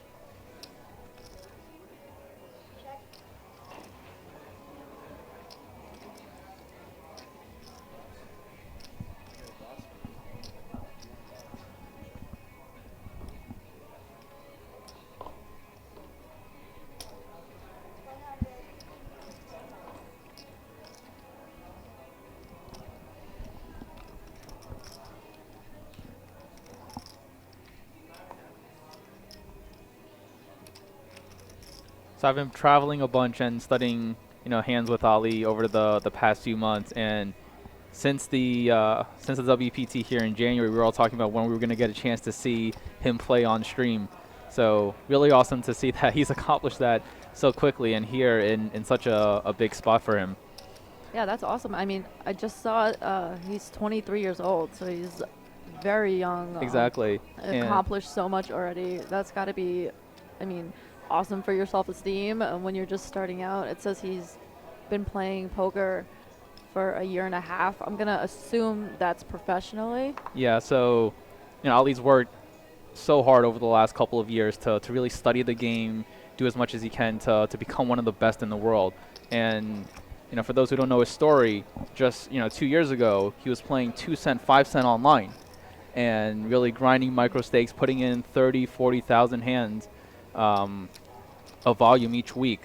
And from those 5NL streets, he is now playing, 10K high rollers, winning them, and now here at this Borgata final table playing for $313,000.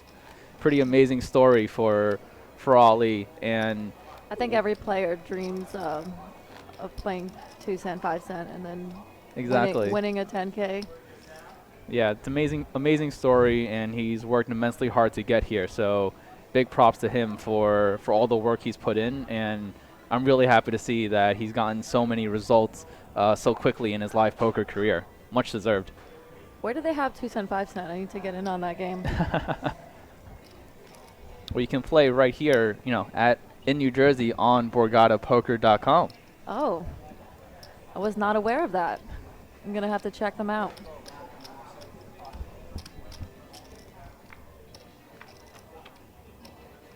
Anybody in the chat who thinks I can't play, come see me at the 2 cent, 5 cent table.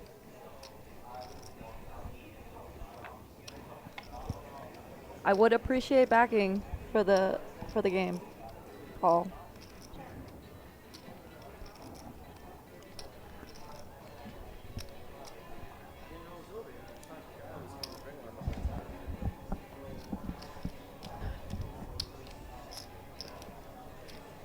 We have a guest joining us, Matthew Wantman, aka Bucky. We are live. Let's do this. Welcome to Hello, the booth, everybody Bucky. out there at home. Just So- enjoying this live stream so far. I was watching a little bit, but surprised to see their heads up so quickly. Yeah, it did get down to heads up fairly quickly here. I know our last few final tables lasted almost 10 hours long, so these players were a lot of big hands collided, a lot of big pots being played, and we have our 2 biggest stacks now heads up for the title. Bucky Yeah, has been a regular here at Borgata for many years. Many people know him. He actually took a little time off of poker and just came back for the Spring Open and did you final table the 6 max? I did final table the 6 max. It was a rough finish, but it was a good time. I finished in 4th place with about 11 left. I got very lucky, ace 5 versus ace jack on pre-flop. But then at the final table, I ran deuces. I had 3s, and I ran into deuces on deuce, deuce, 3. So that was a little bit unfortunate. I mean, that seems like an easy fold. I mean, your opponent can't really have too much. Yeah, for most professionals, you got to just put them on the deuces, knowing that that's the only value they have. Yeah, that was something. You had a strong comeback because you also got 12th in this main event. I did, and I actually know all the players at this final table. I've played with them over the years, so I do have rooting interest. And luckily for me, the only player I bought a piece of in this tournament finished in 5th place. I was hoping he could do a little bit better, but definitely can't complain about that.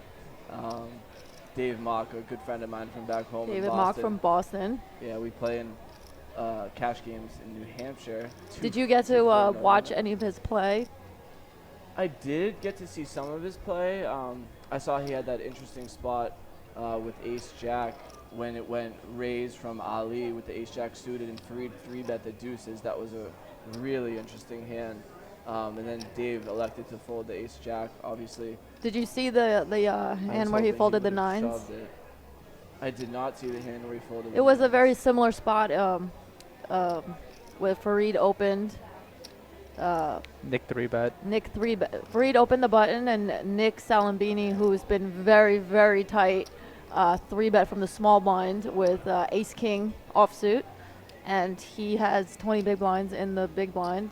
And he had pocket nines, and he elected to fold. So he had like basically no perceived fold equity. I can totally understand why he would fold there with the ICM considerations as well. Definitely not an easy spot. Is that better? But either way, I mean. Oh, there you are.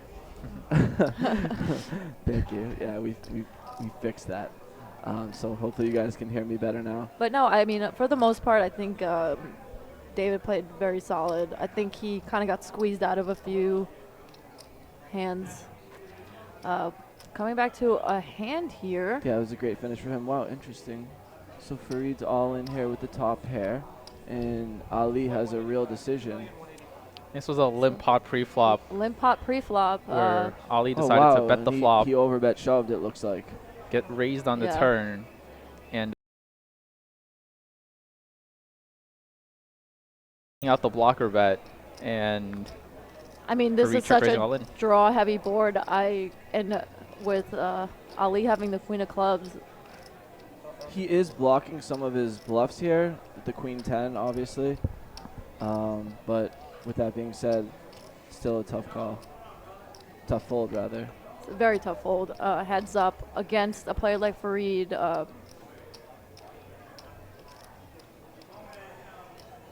We saw him do this on the flop against Pachoca with a king jack, where they both flopped top pair, and he raised him. He does find. He does find a call here.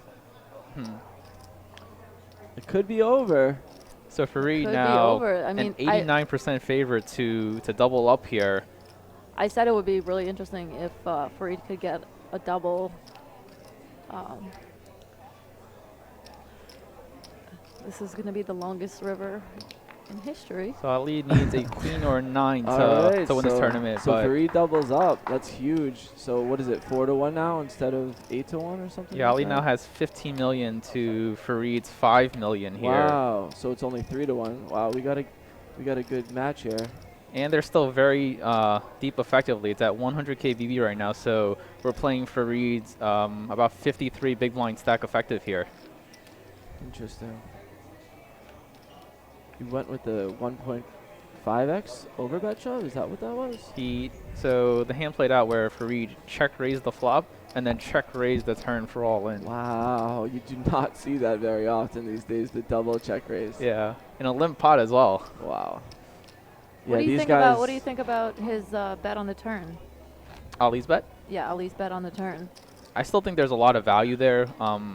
To be betting that turn. Queen 9 is still high enough in his range, and he did choose a very small sizing after Farid check raise checked. So I personally agree with the bet just because you still can get value and some sort of protection. Do you agree with it also because he's your friend and lives with you? No. Ali's a very sharp player and has done a ton of studying, so there are times where I will defer to him in strategy, but that was one play that I could agree on. Calling it off, though, is a little different. Ali is a little stickier than I am in those spots. Yeah, I had never played with Ali, and we ran into each other in the 6-max. He was on my left, and that was not fun, but fortunately I got a couple of hands against him, and I had a perfect hand to call him down on a bluff, and he gave me a lot of chips, which obviously helped my run. But no, he's a really nice kid. I really enjoyed playing with him in the main. We played together on day 2 and day 3, so I got to know him a little bit, and we shared a lot of laughs. It was definitely a good time. Yeah, Ali definitely makes he's a really fun. Nice kid. Yeah, he does, and he goes for it in every spot. It's just unbelievable just to see him, literally take every single 4-bet spot and not even bat an eye when he gets shoved on. He's just smiling the whole time. Exactly.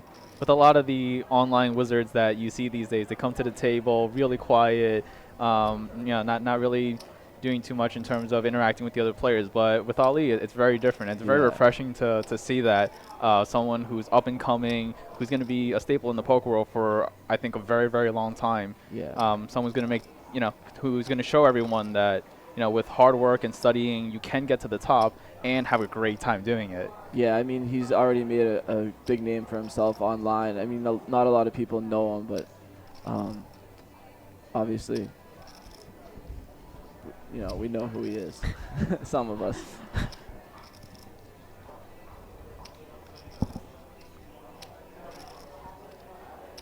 So what do we have here? So it's another limp pot here where Ali is on the button with the 10-4, and Farid decides to check back the ace-3 suited in the big blind.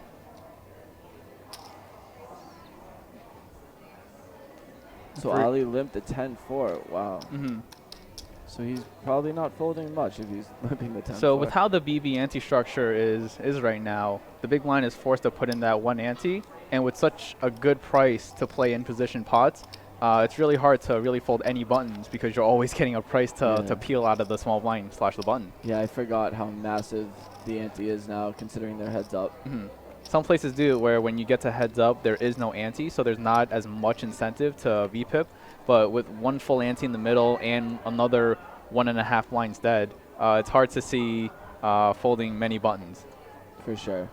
And with his chip advantage too, he knows he can just, play pretty much every pot and not have to worry too much with position, especially. I think both players are just not going to give up pots post-flop, so it's just interesting to see them battle heads up. I think a lot of times when you see a less experienced player playing heads up and they don't flop anything, they just tend to fold. You kind of see both of them fighting for every pot. Yeah, these guys are battlers. I honestly expected them to get heads up, but was hoping they wouldn't, as I had a piece of someone else. And, Who might that be? Nicky P, even though I didn't have a piece of him, he is the people's champ. He's been making a lot of deep runs lately. He was a massive underdog, but yeah. That's what I said. Everybody's going to kind of root for the underdog, I think, Yeah. And I told him last night, he knows how tight his image is. Like, I heard you guys kind of talking about it a little bit earlier. And I did see him open up a bit when he had the ace-8 on the 3-3-4, and he bet called versus Ali. That was a really interesting hand. Obviously, the deuce of diamonds when Ali has the straight blocker, and he has to bet there. But I don't know. I feel like Nick tried to play a little bit more aggressive today. He definitely did. I mean, once again, I think a little bit when you're. Wow. So we have straight versus 2. Yeah, sorry to cut you guys off here, but we have a big pot developing here. Ali had a ton of outs on the turn. I mean, I think it was actually interesting. Ali had infinite outs on the turn here. I think it's interesting because it checked down until the turn. Right, Farid overbet the turn. Farid overbet the turn with his 2 pair. I don't think he's going to shove, so it's definitely not going to be over, but it's going to be really hard for him to bet fold here. Mm-hmm.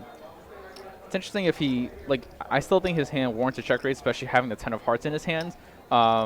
It's really hard to see what sizing he's going to choose except for all in. He does go all in. Wow, he goes all in. He's just so polar in this spot, and I could definitely see Farid harrowing it off here. Absolutely.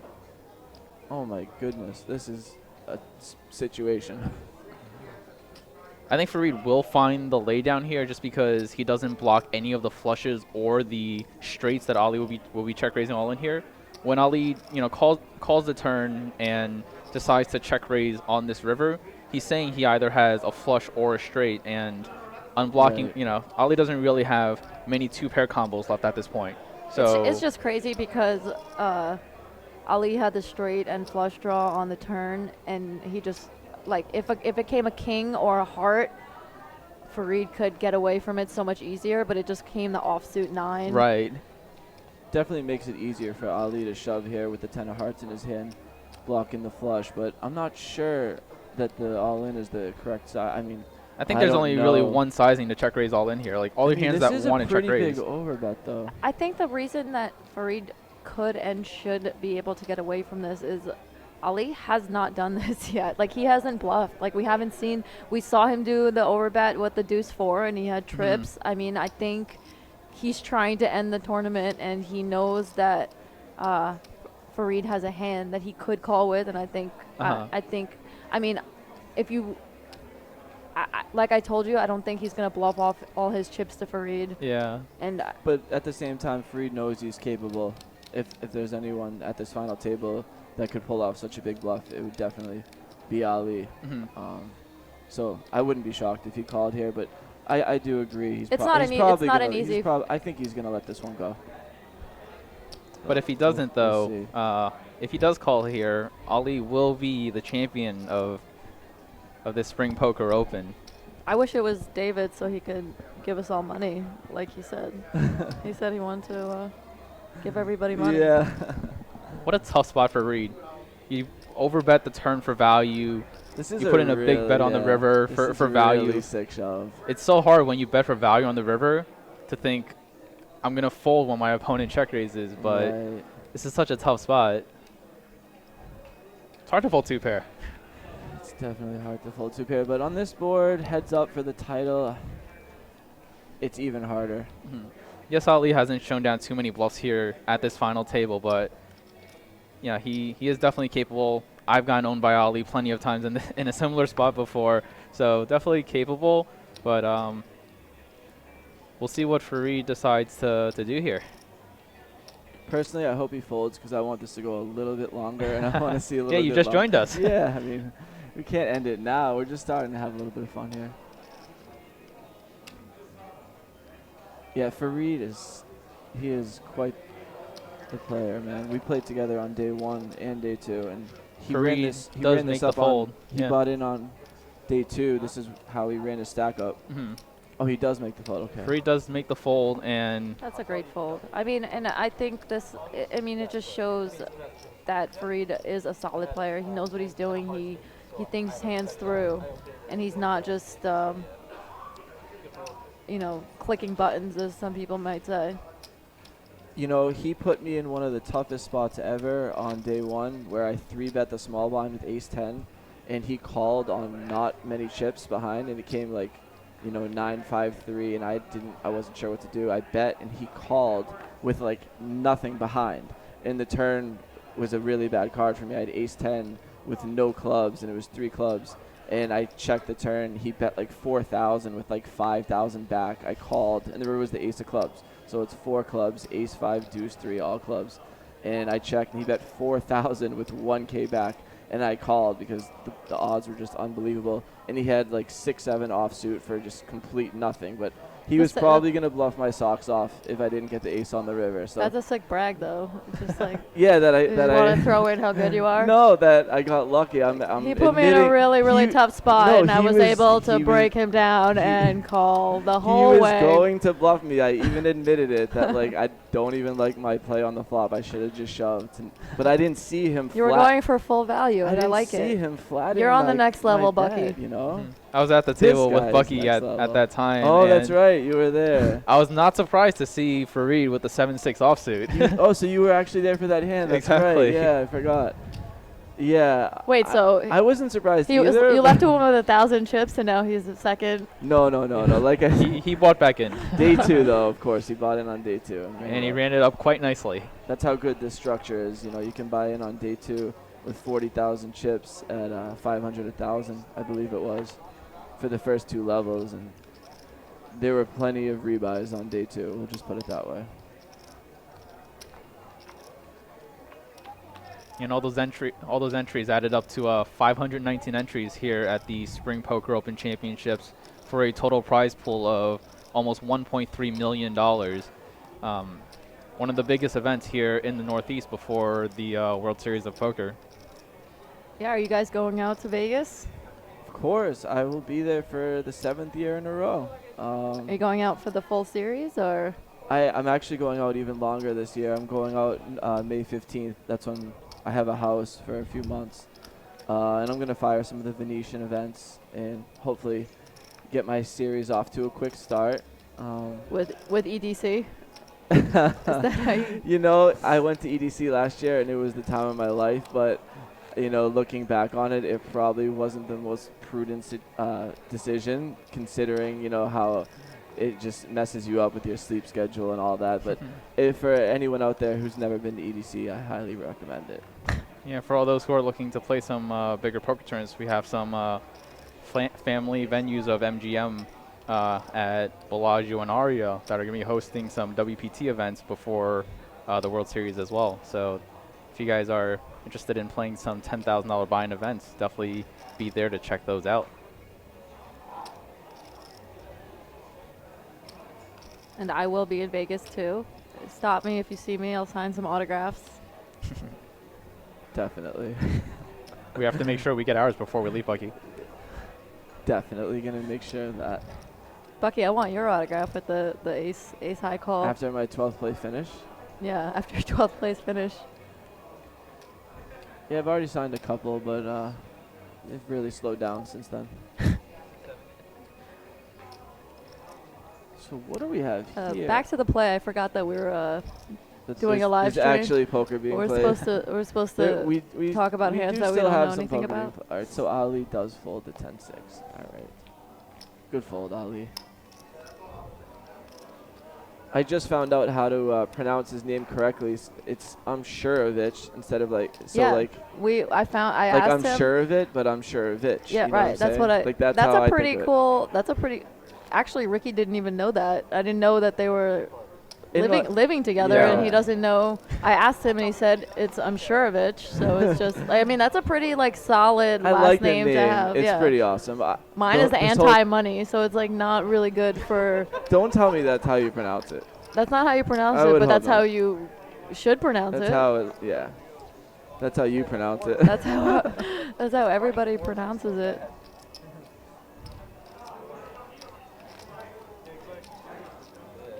Yeah, there was some good table talk, though. I mean, like you guys were saying earlier, you really don't see much, talking at the final table, but it's refreshing to see these guys not afraid to be socializing. Yeah, even I when mean, they're playing for so much money. Right. I think both of these guys have had big scores before, and it's not as much about the money for them. I mean, 300,000 is nice for anybody. But word on the street is Farid is known to bank of Timex about 800% of himself in this tournament. So we really don't know how much he has of himself and what he's playing for. I would love to have 800%. The computer tells us 300,000, but I don't really believe that. It's a solid flop for Ali.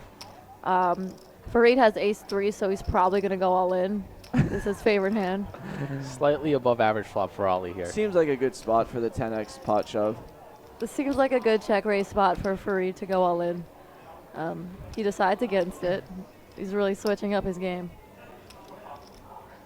So did the levels, they changed back to 60 minutes? So it's now 30-minute levels 30 for minutes. heads-up so play. We're playing a turbo here for all the money.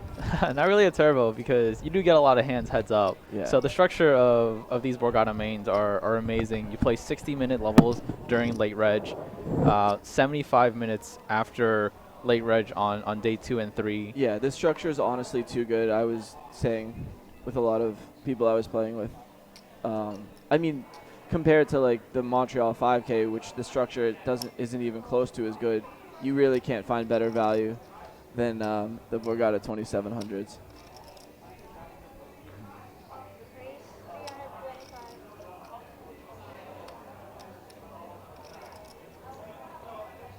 So Farid limping here with the 8 deuce of diamonds, and Ali deciding to ISO with the queen 9 offsuit. And looks like Ali has shown to attack quite a few of these limps so far, taking the betting lead in a lot of these pots. Farid brings out the raising chips, but decides to just call with the 8 high. Wouldn't have mind a limp 3 bet here with the 8 deuce. I mean, if there's any hand to do it. Another flop that hits both players. Here, Ali flopping top pair with his queen 9, and Farid with his 8 high flush draw on this queen 6-3 2 diamond board. Even though this is super action flop, I don't think we're going to see a raise on this flop. It's interesting because Farid has chosen to play a lot of his hands very aggressively.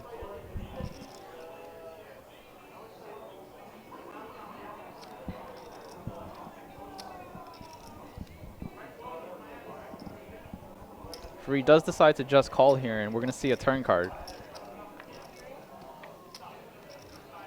Turn is a 5.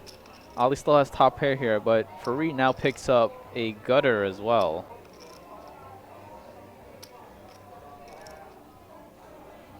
Probably going to see another bet and call. It's interesting now because Ali doesn't have too many of these low cards that he decides to ISO with. Maybe he does if he's deciding to use that polar ISOing strategy. But the 5 is pretty good for Farid's calling range here on the button.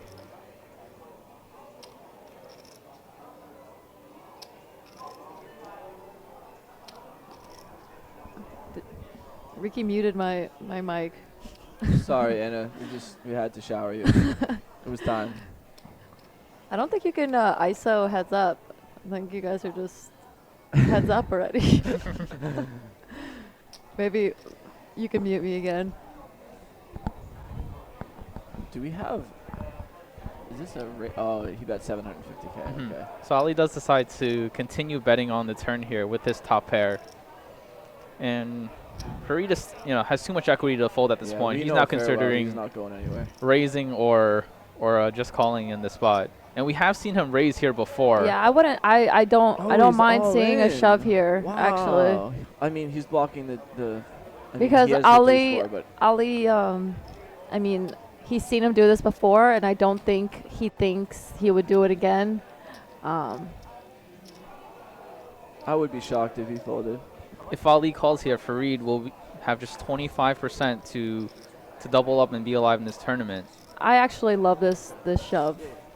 Ali has This such a hits- tough spot here. It's a really tough spot. One, he it's- blocks diamonds, and 2, he blocks the 9 of diamonds is very relevant here because it blocks a lot of the combo draws that Farid might have, such as the 9-8 suited, 9-7 suited that he could possibly do this with. So not a great card to have in his hand, but Ali does make the call, and he is a Wow. 75% favorite to win this tournament. He just needs to avoid any diamond or any 4, and he will be our Spring Poker Open champion. This is exciting, guys. This is the most excitement you're going to see out of me.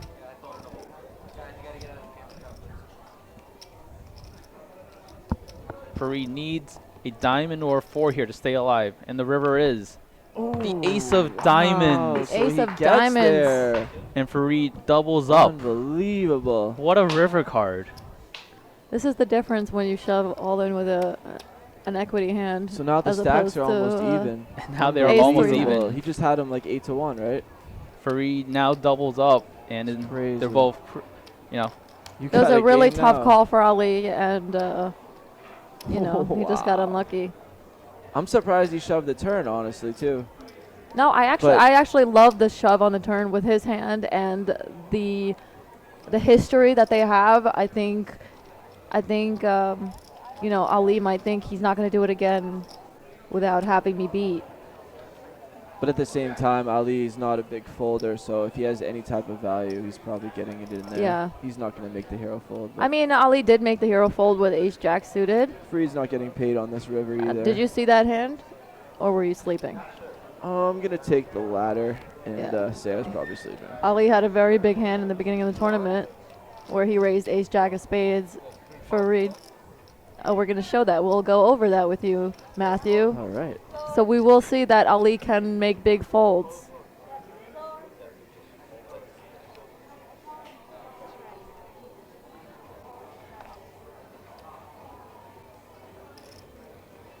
Are we allowed to look at numbers?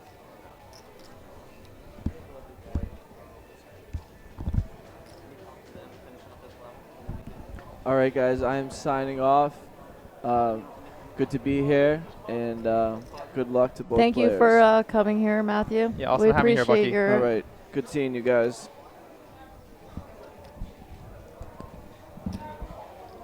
That was Matthew Bucky Wentman here. Finished 12th place here in this main event. Thank you so much for joining us.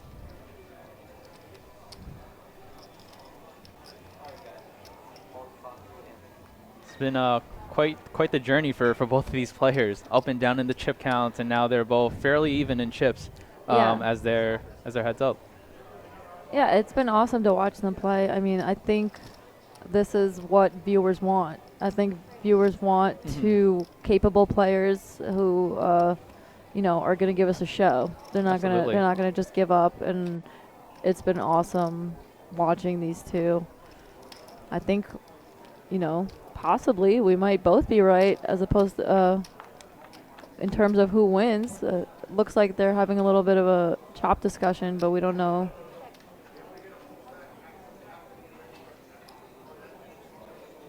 Both players still in this hand right now. Ali opening the Jack 4 off and Farid defending the King 7, flopping top pair on this King 8-3 board.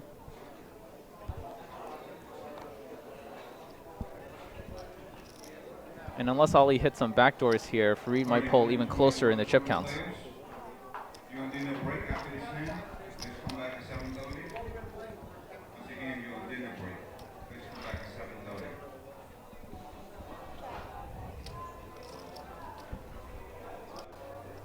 Yeah, both players are very deep now, almost 100 big blinds effective in this heads-up match. As we know, a lot of variants heads-up, they're playing for a lot of money. Huge pay jump from second to first here, from 176,000 to 313,000. So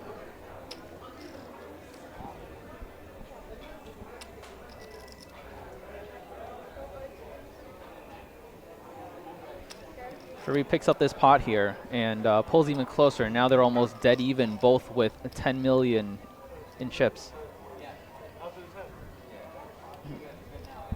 Yeah, I mean this is fun to watch. I mean, because now Absolutely. now both players are even, and it's I just feel like it's an even battle against two really solid, capable players. Absolutely. And I think both players are taking a short break here to discuss some numbers.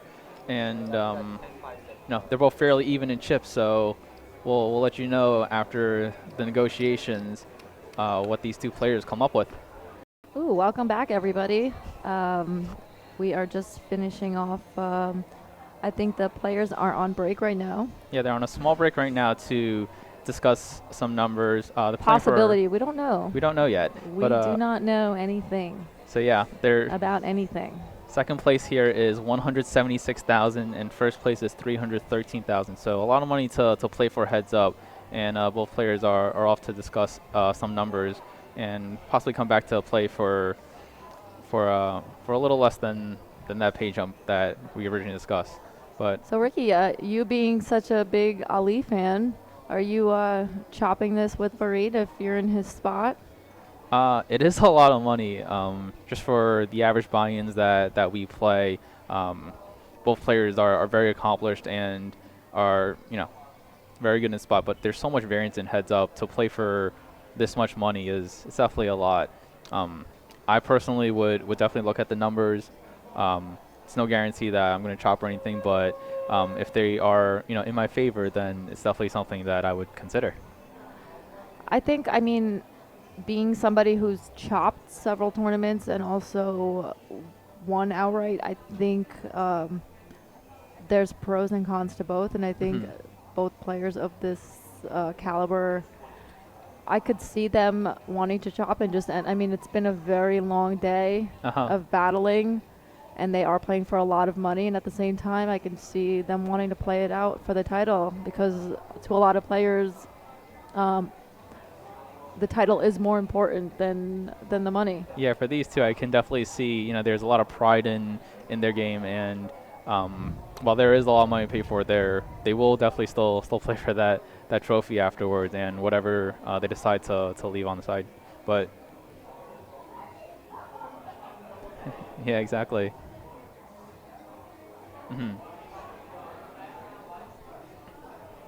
Well, there was 517 players that wish they could be playing for this prize pool. Me being one of them. I definitely donated a few buy-ins to this tournament. It was not my tournament. But yeah, Ricky, actually, we didn't talk about this, but you made it pretty deep. You almost weren't here next to me. Yeah, I was getting a little dicey. I thought I would be playing at that final table instead. Finished in 28th place after playing for probably a million chip plot at 12K BB. But definitely really excited for these two players that are here right now. there were, as we said, 519 entries, and 517 of them do wish that they could be in this position right now playing for this much money. But another great tournament here at Borgata, huge prize pool, almost $1.3 million in the total prize pool. And at this final table of 6, we had a lot of fireworks to get down to heads up really quickly.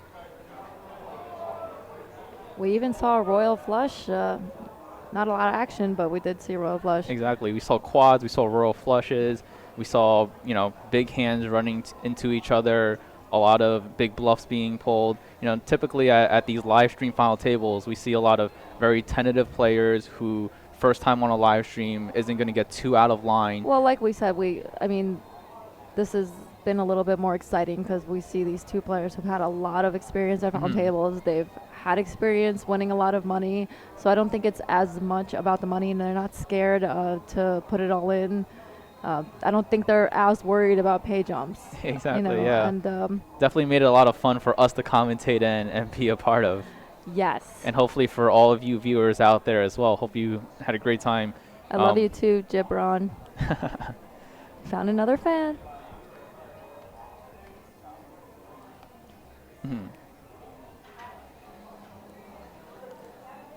We have the summer kickoff series on May 19th, the 100K Saturday series. Buy-in is $400, I believe. Yeah, so on May 19th, we will be having another Borgata favorite event here, the 100K Saturday series. $400 buy-in with a lot of money on the top for that tournament, and also a multi-play summer kickoff series starting May 26th to the 28th. They pay $250K guaranteed. So if you guys want to be playing for big money, just like our two players here, definitely come join us here at Borgata for those upcoming tournaments.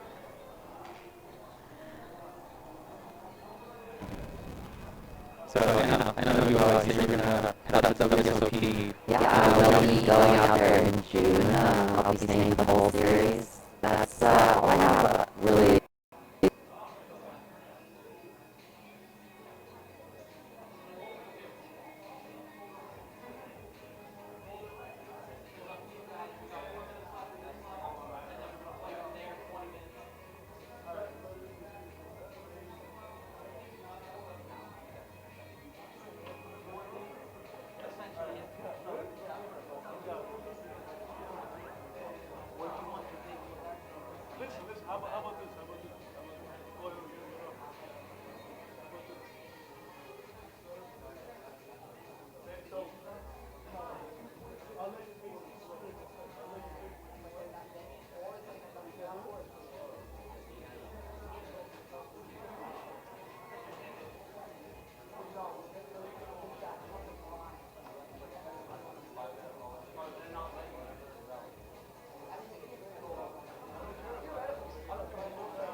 To play online here in the United States on Borgata Poker as well.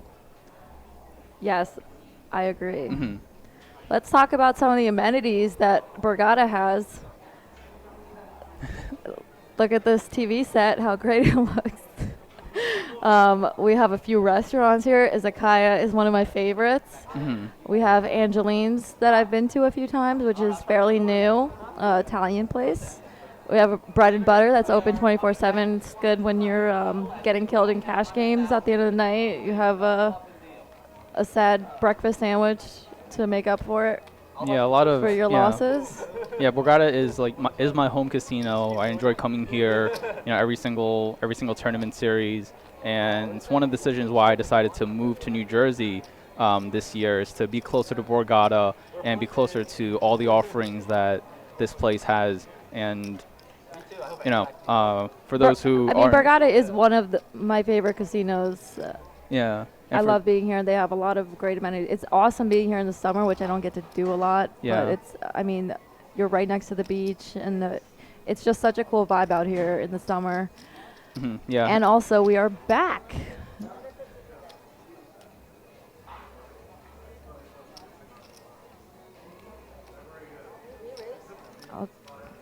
Okay.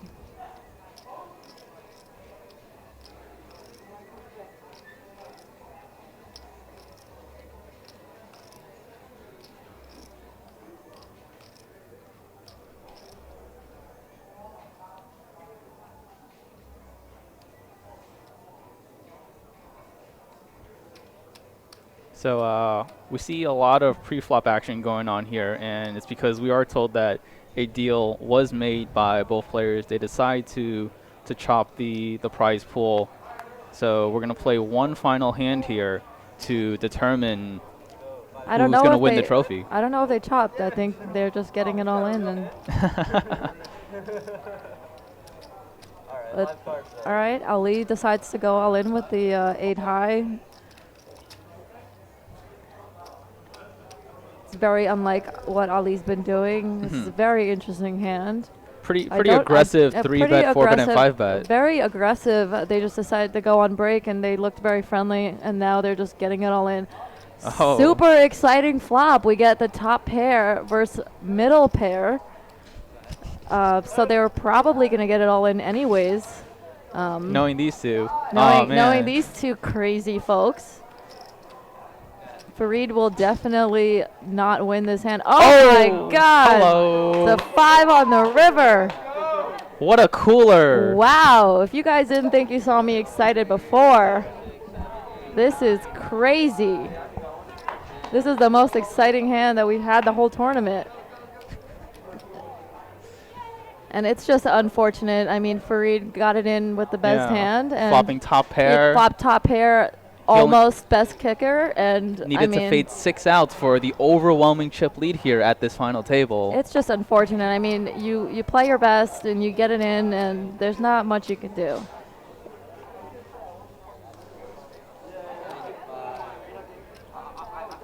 The title goes to your best friend Al, who you definitely were not rooting for the whole time. Yeah, Ali definitely deserves this title, and I still think Farid won. Well, they both won. They both won. Won an accomplishment by both these players. Ali is going to be taking some winners' photos here with some of his friends. Kind of wish I was out there, actually. Damn. But Ali will be joining us here in the booth shortly for a winner's interview and to talk to you guys, say hi to all of his fans, and tell us about his experience playing here at Borgata and winning this awesome title.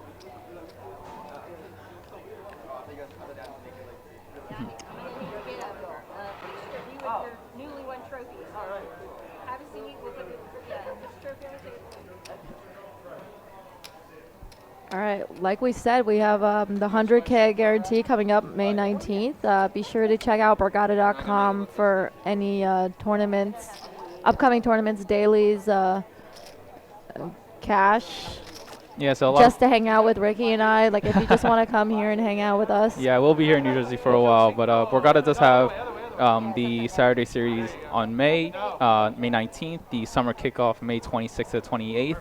And for all those looking to stay here at Borgata, there are a couple of promos where on Sunday through Thursday, for an overnight stay, for $169, you can stay at Borgata, get $100 in dining credit and 2 tickets to the comedy club, and a bunch of other promos for Borgata online events as well. So for all those who are looking to play online, you get a chance to be qualified for free promotions where we're giving away a lot of money online for just playing for tournaments as low as $5 buy-ins.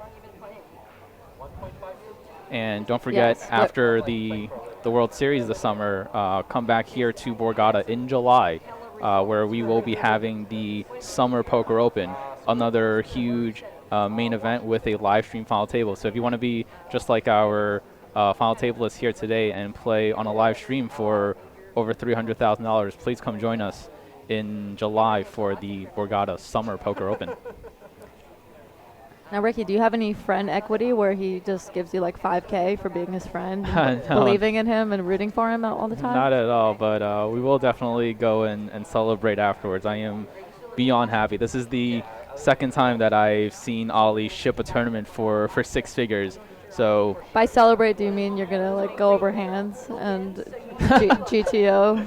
Oh gosh, yeah. I mean, we'll definitely talk some hands. I am a poker nerd at heart, so we'll definitely be doing that. But it's gonna be a lot more relaxing of a celebration later tonight. Probably play some ping pong, shoot some pool, and might possibly play another home game where Ali can donate us some of his $313,000 in winnings. Ricky, what would you do with the money if you won? What would I do? Man, a lot of it would, probably go towards, helping with family. Probably start helping with some of the businesses that my family runs and being a part of that, and possibly playing in some higher buy-in in tournaments as well, trying to win some more money. Yeah, I agree. I think I would just jump into like a 300K high roller and just sometimes you got to believe in yourself. Exactly. And with Ali's score, we will definitely be seeing him in a lot more buy-in tournaments. He's already begun playing, 10Ks, 25Ks. So coming up this summer, there will be a lot of big buy-in events that we will hopefully see him in and win.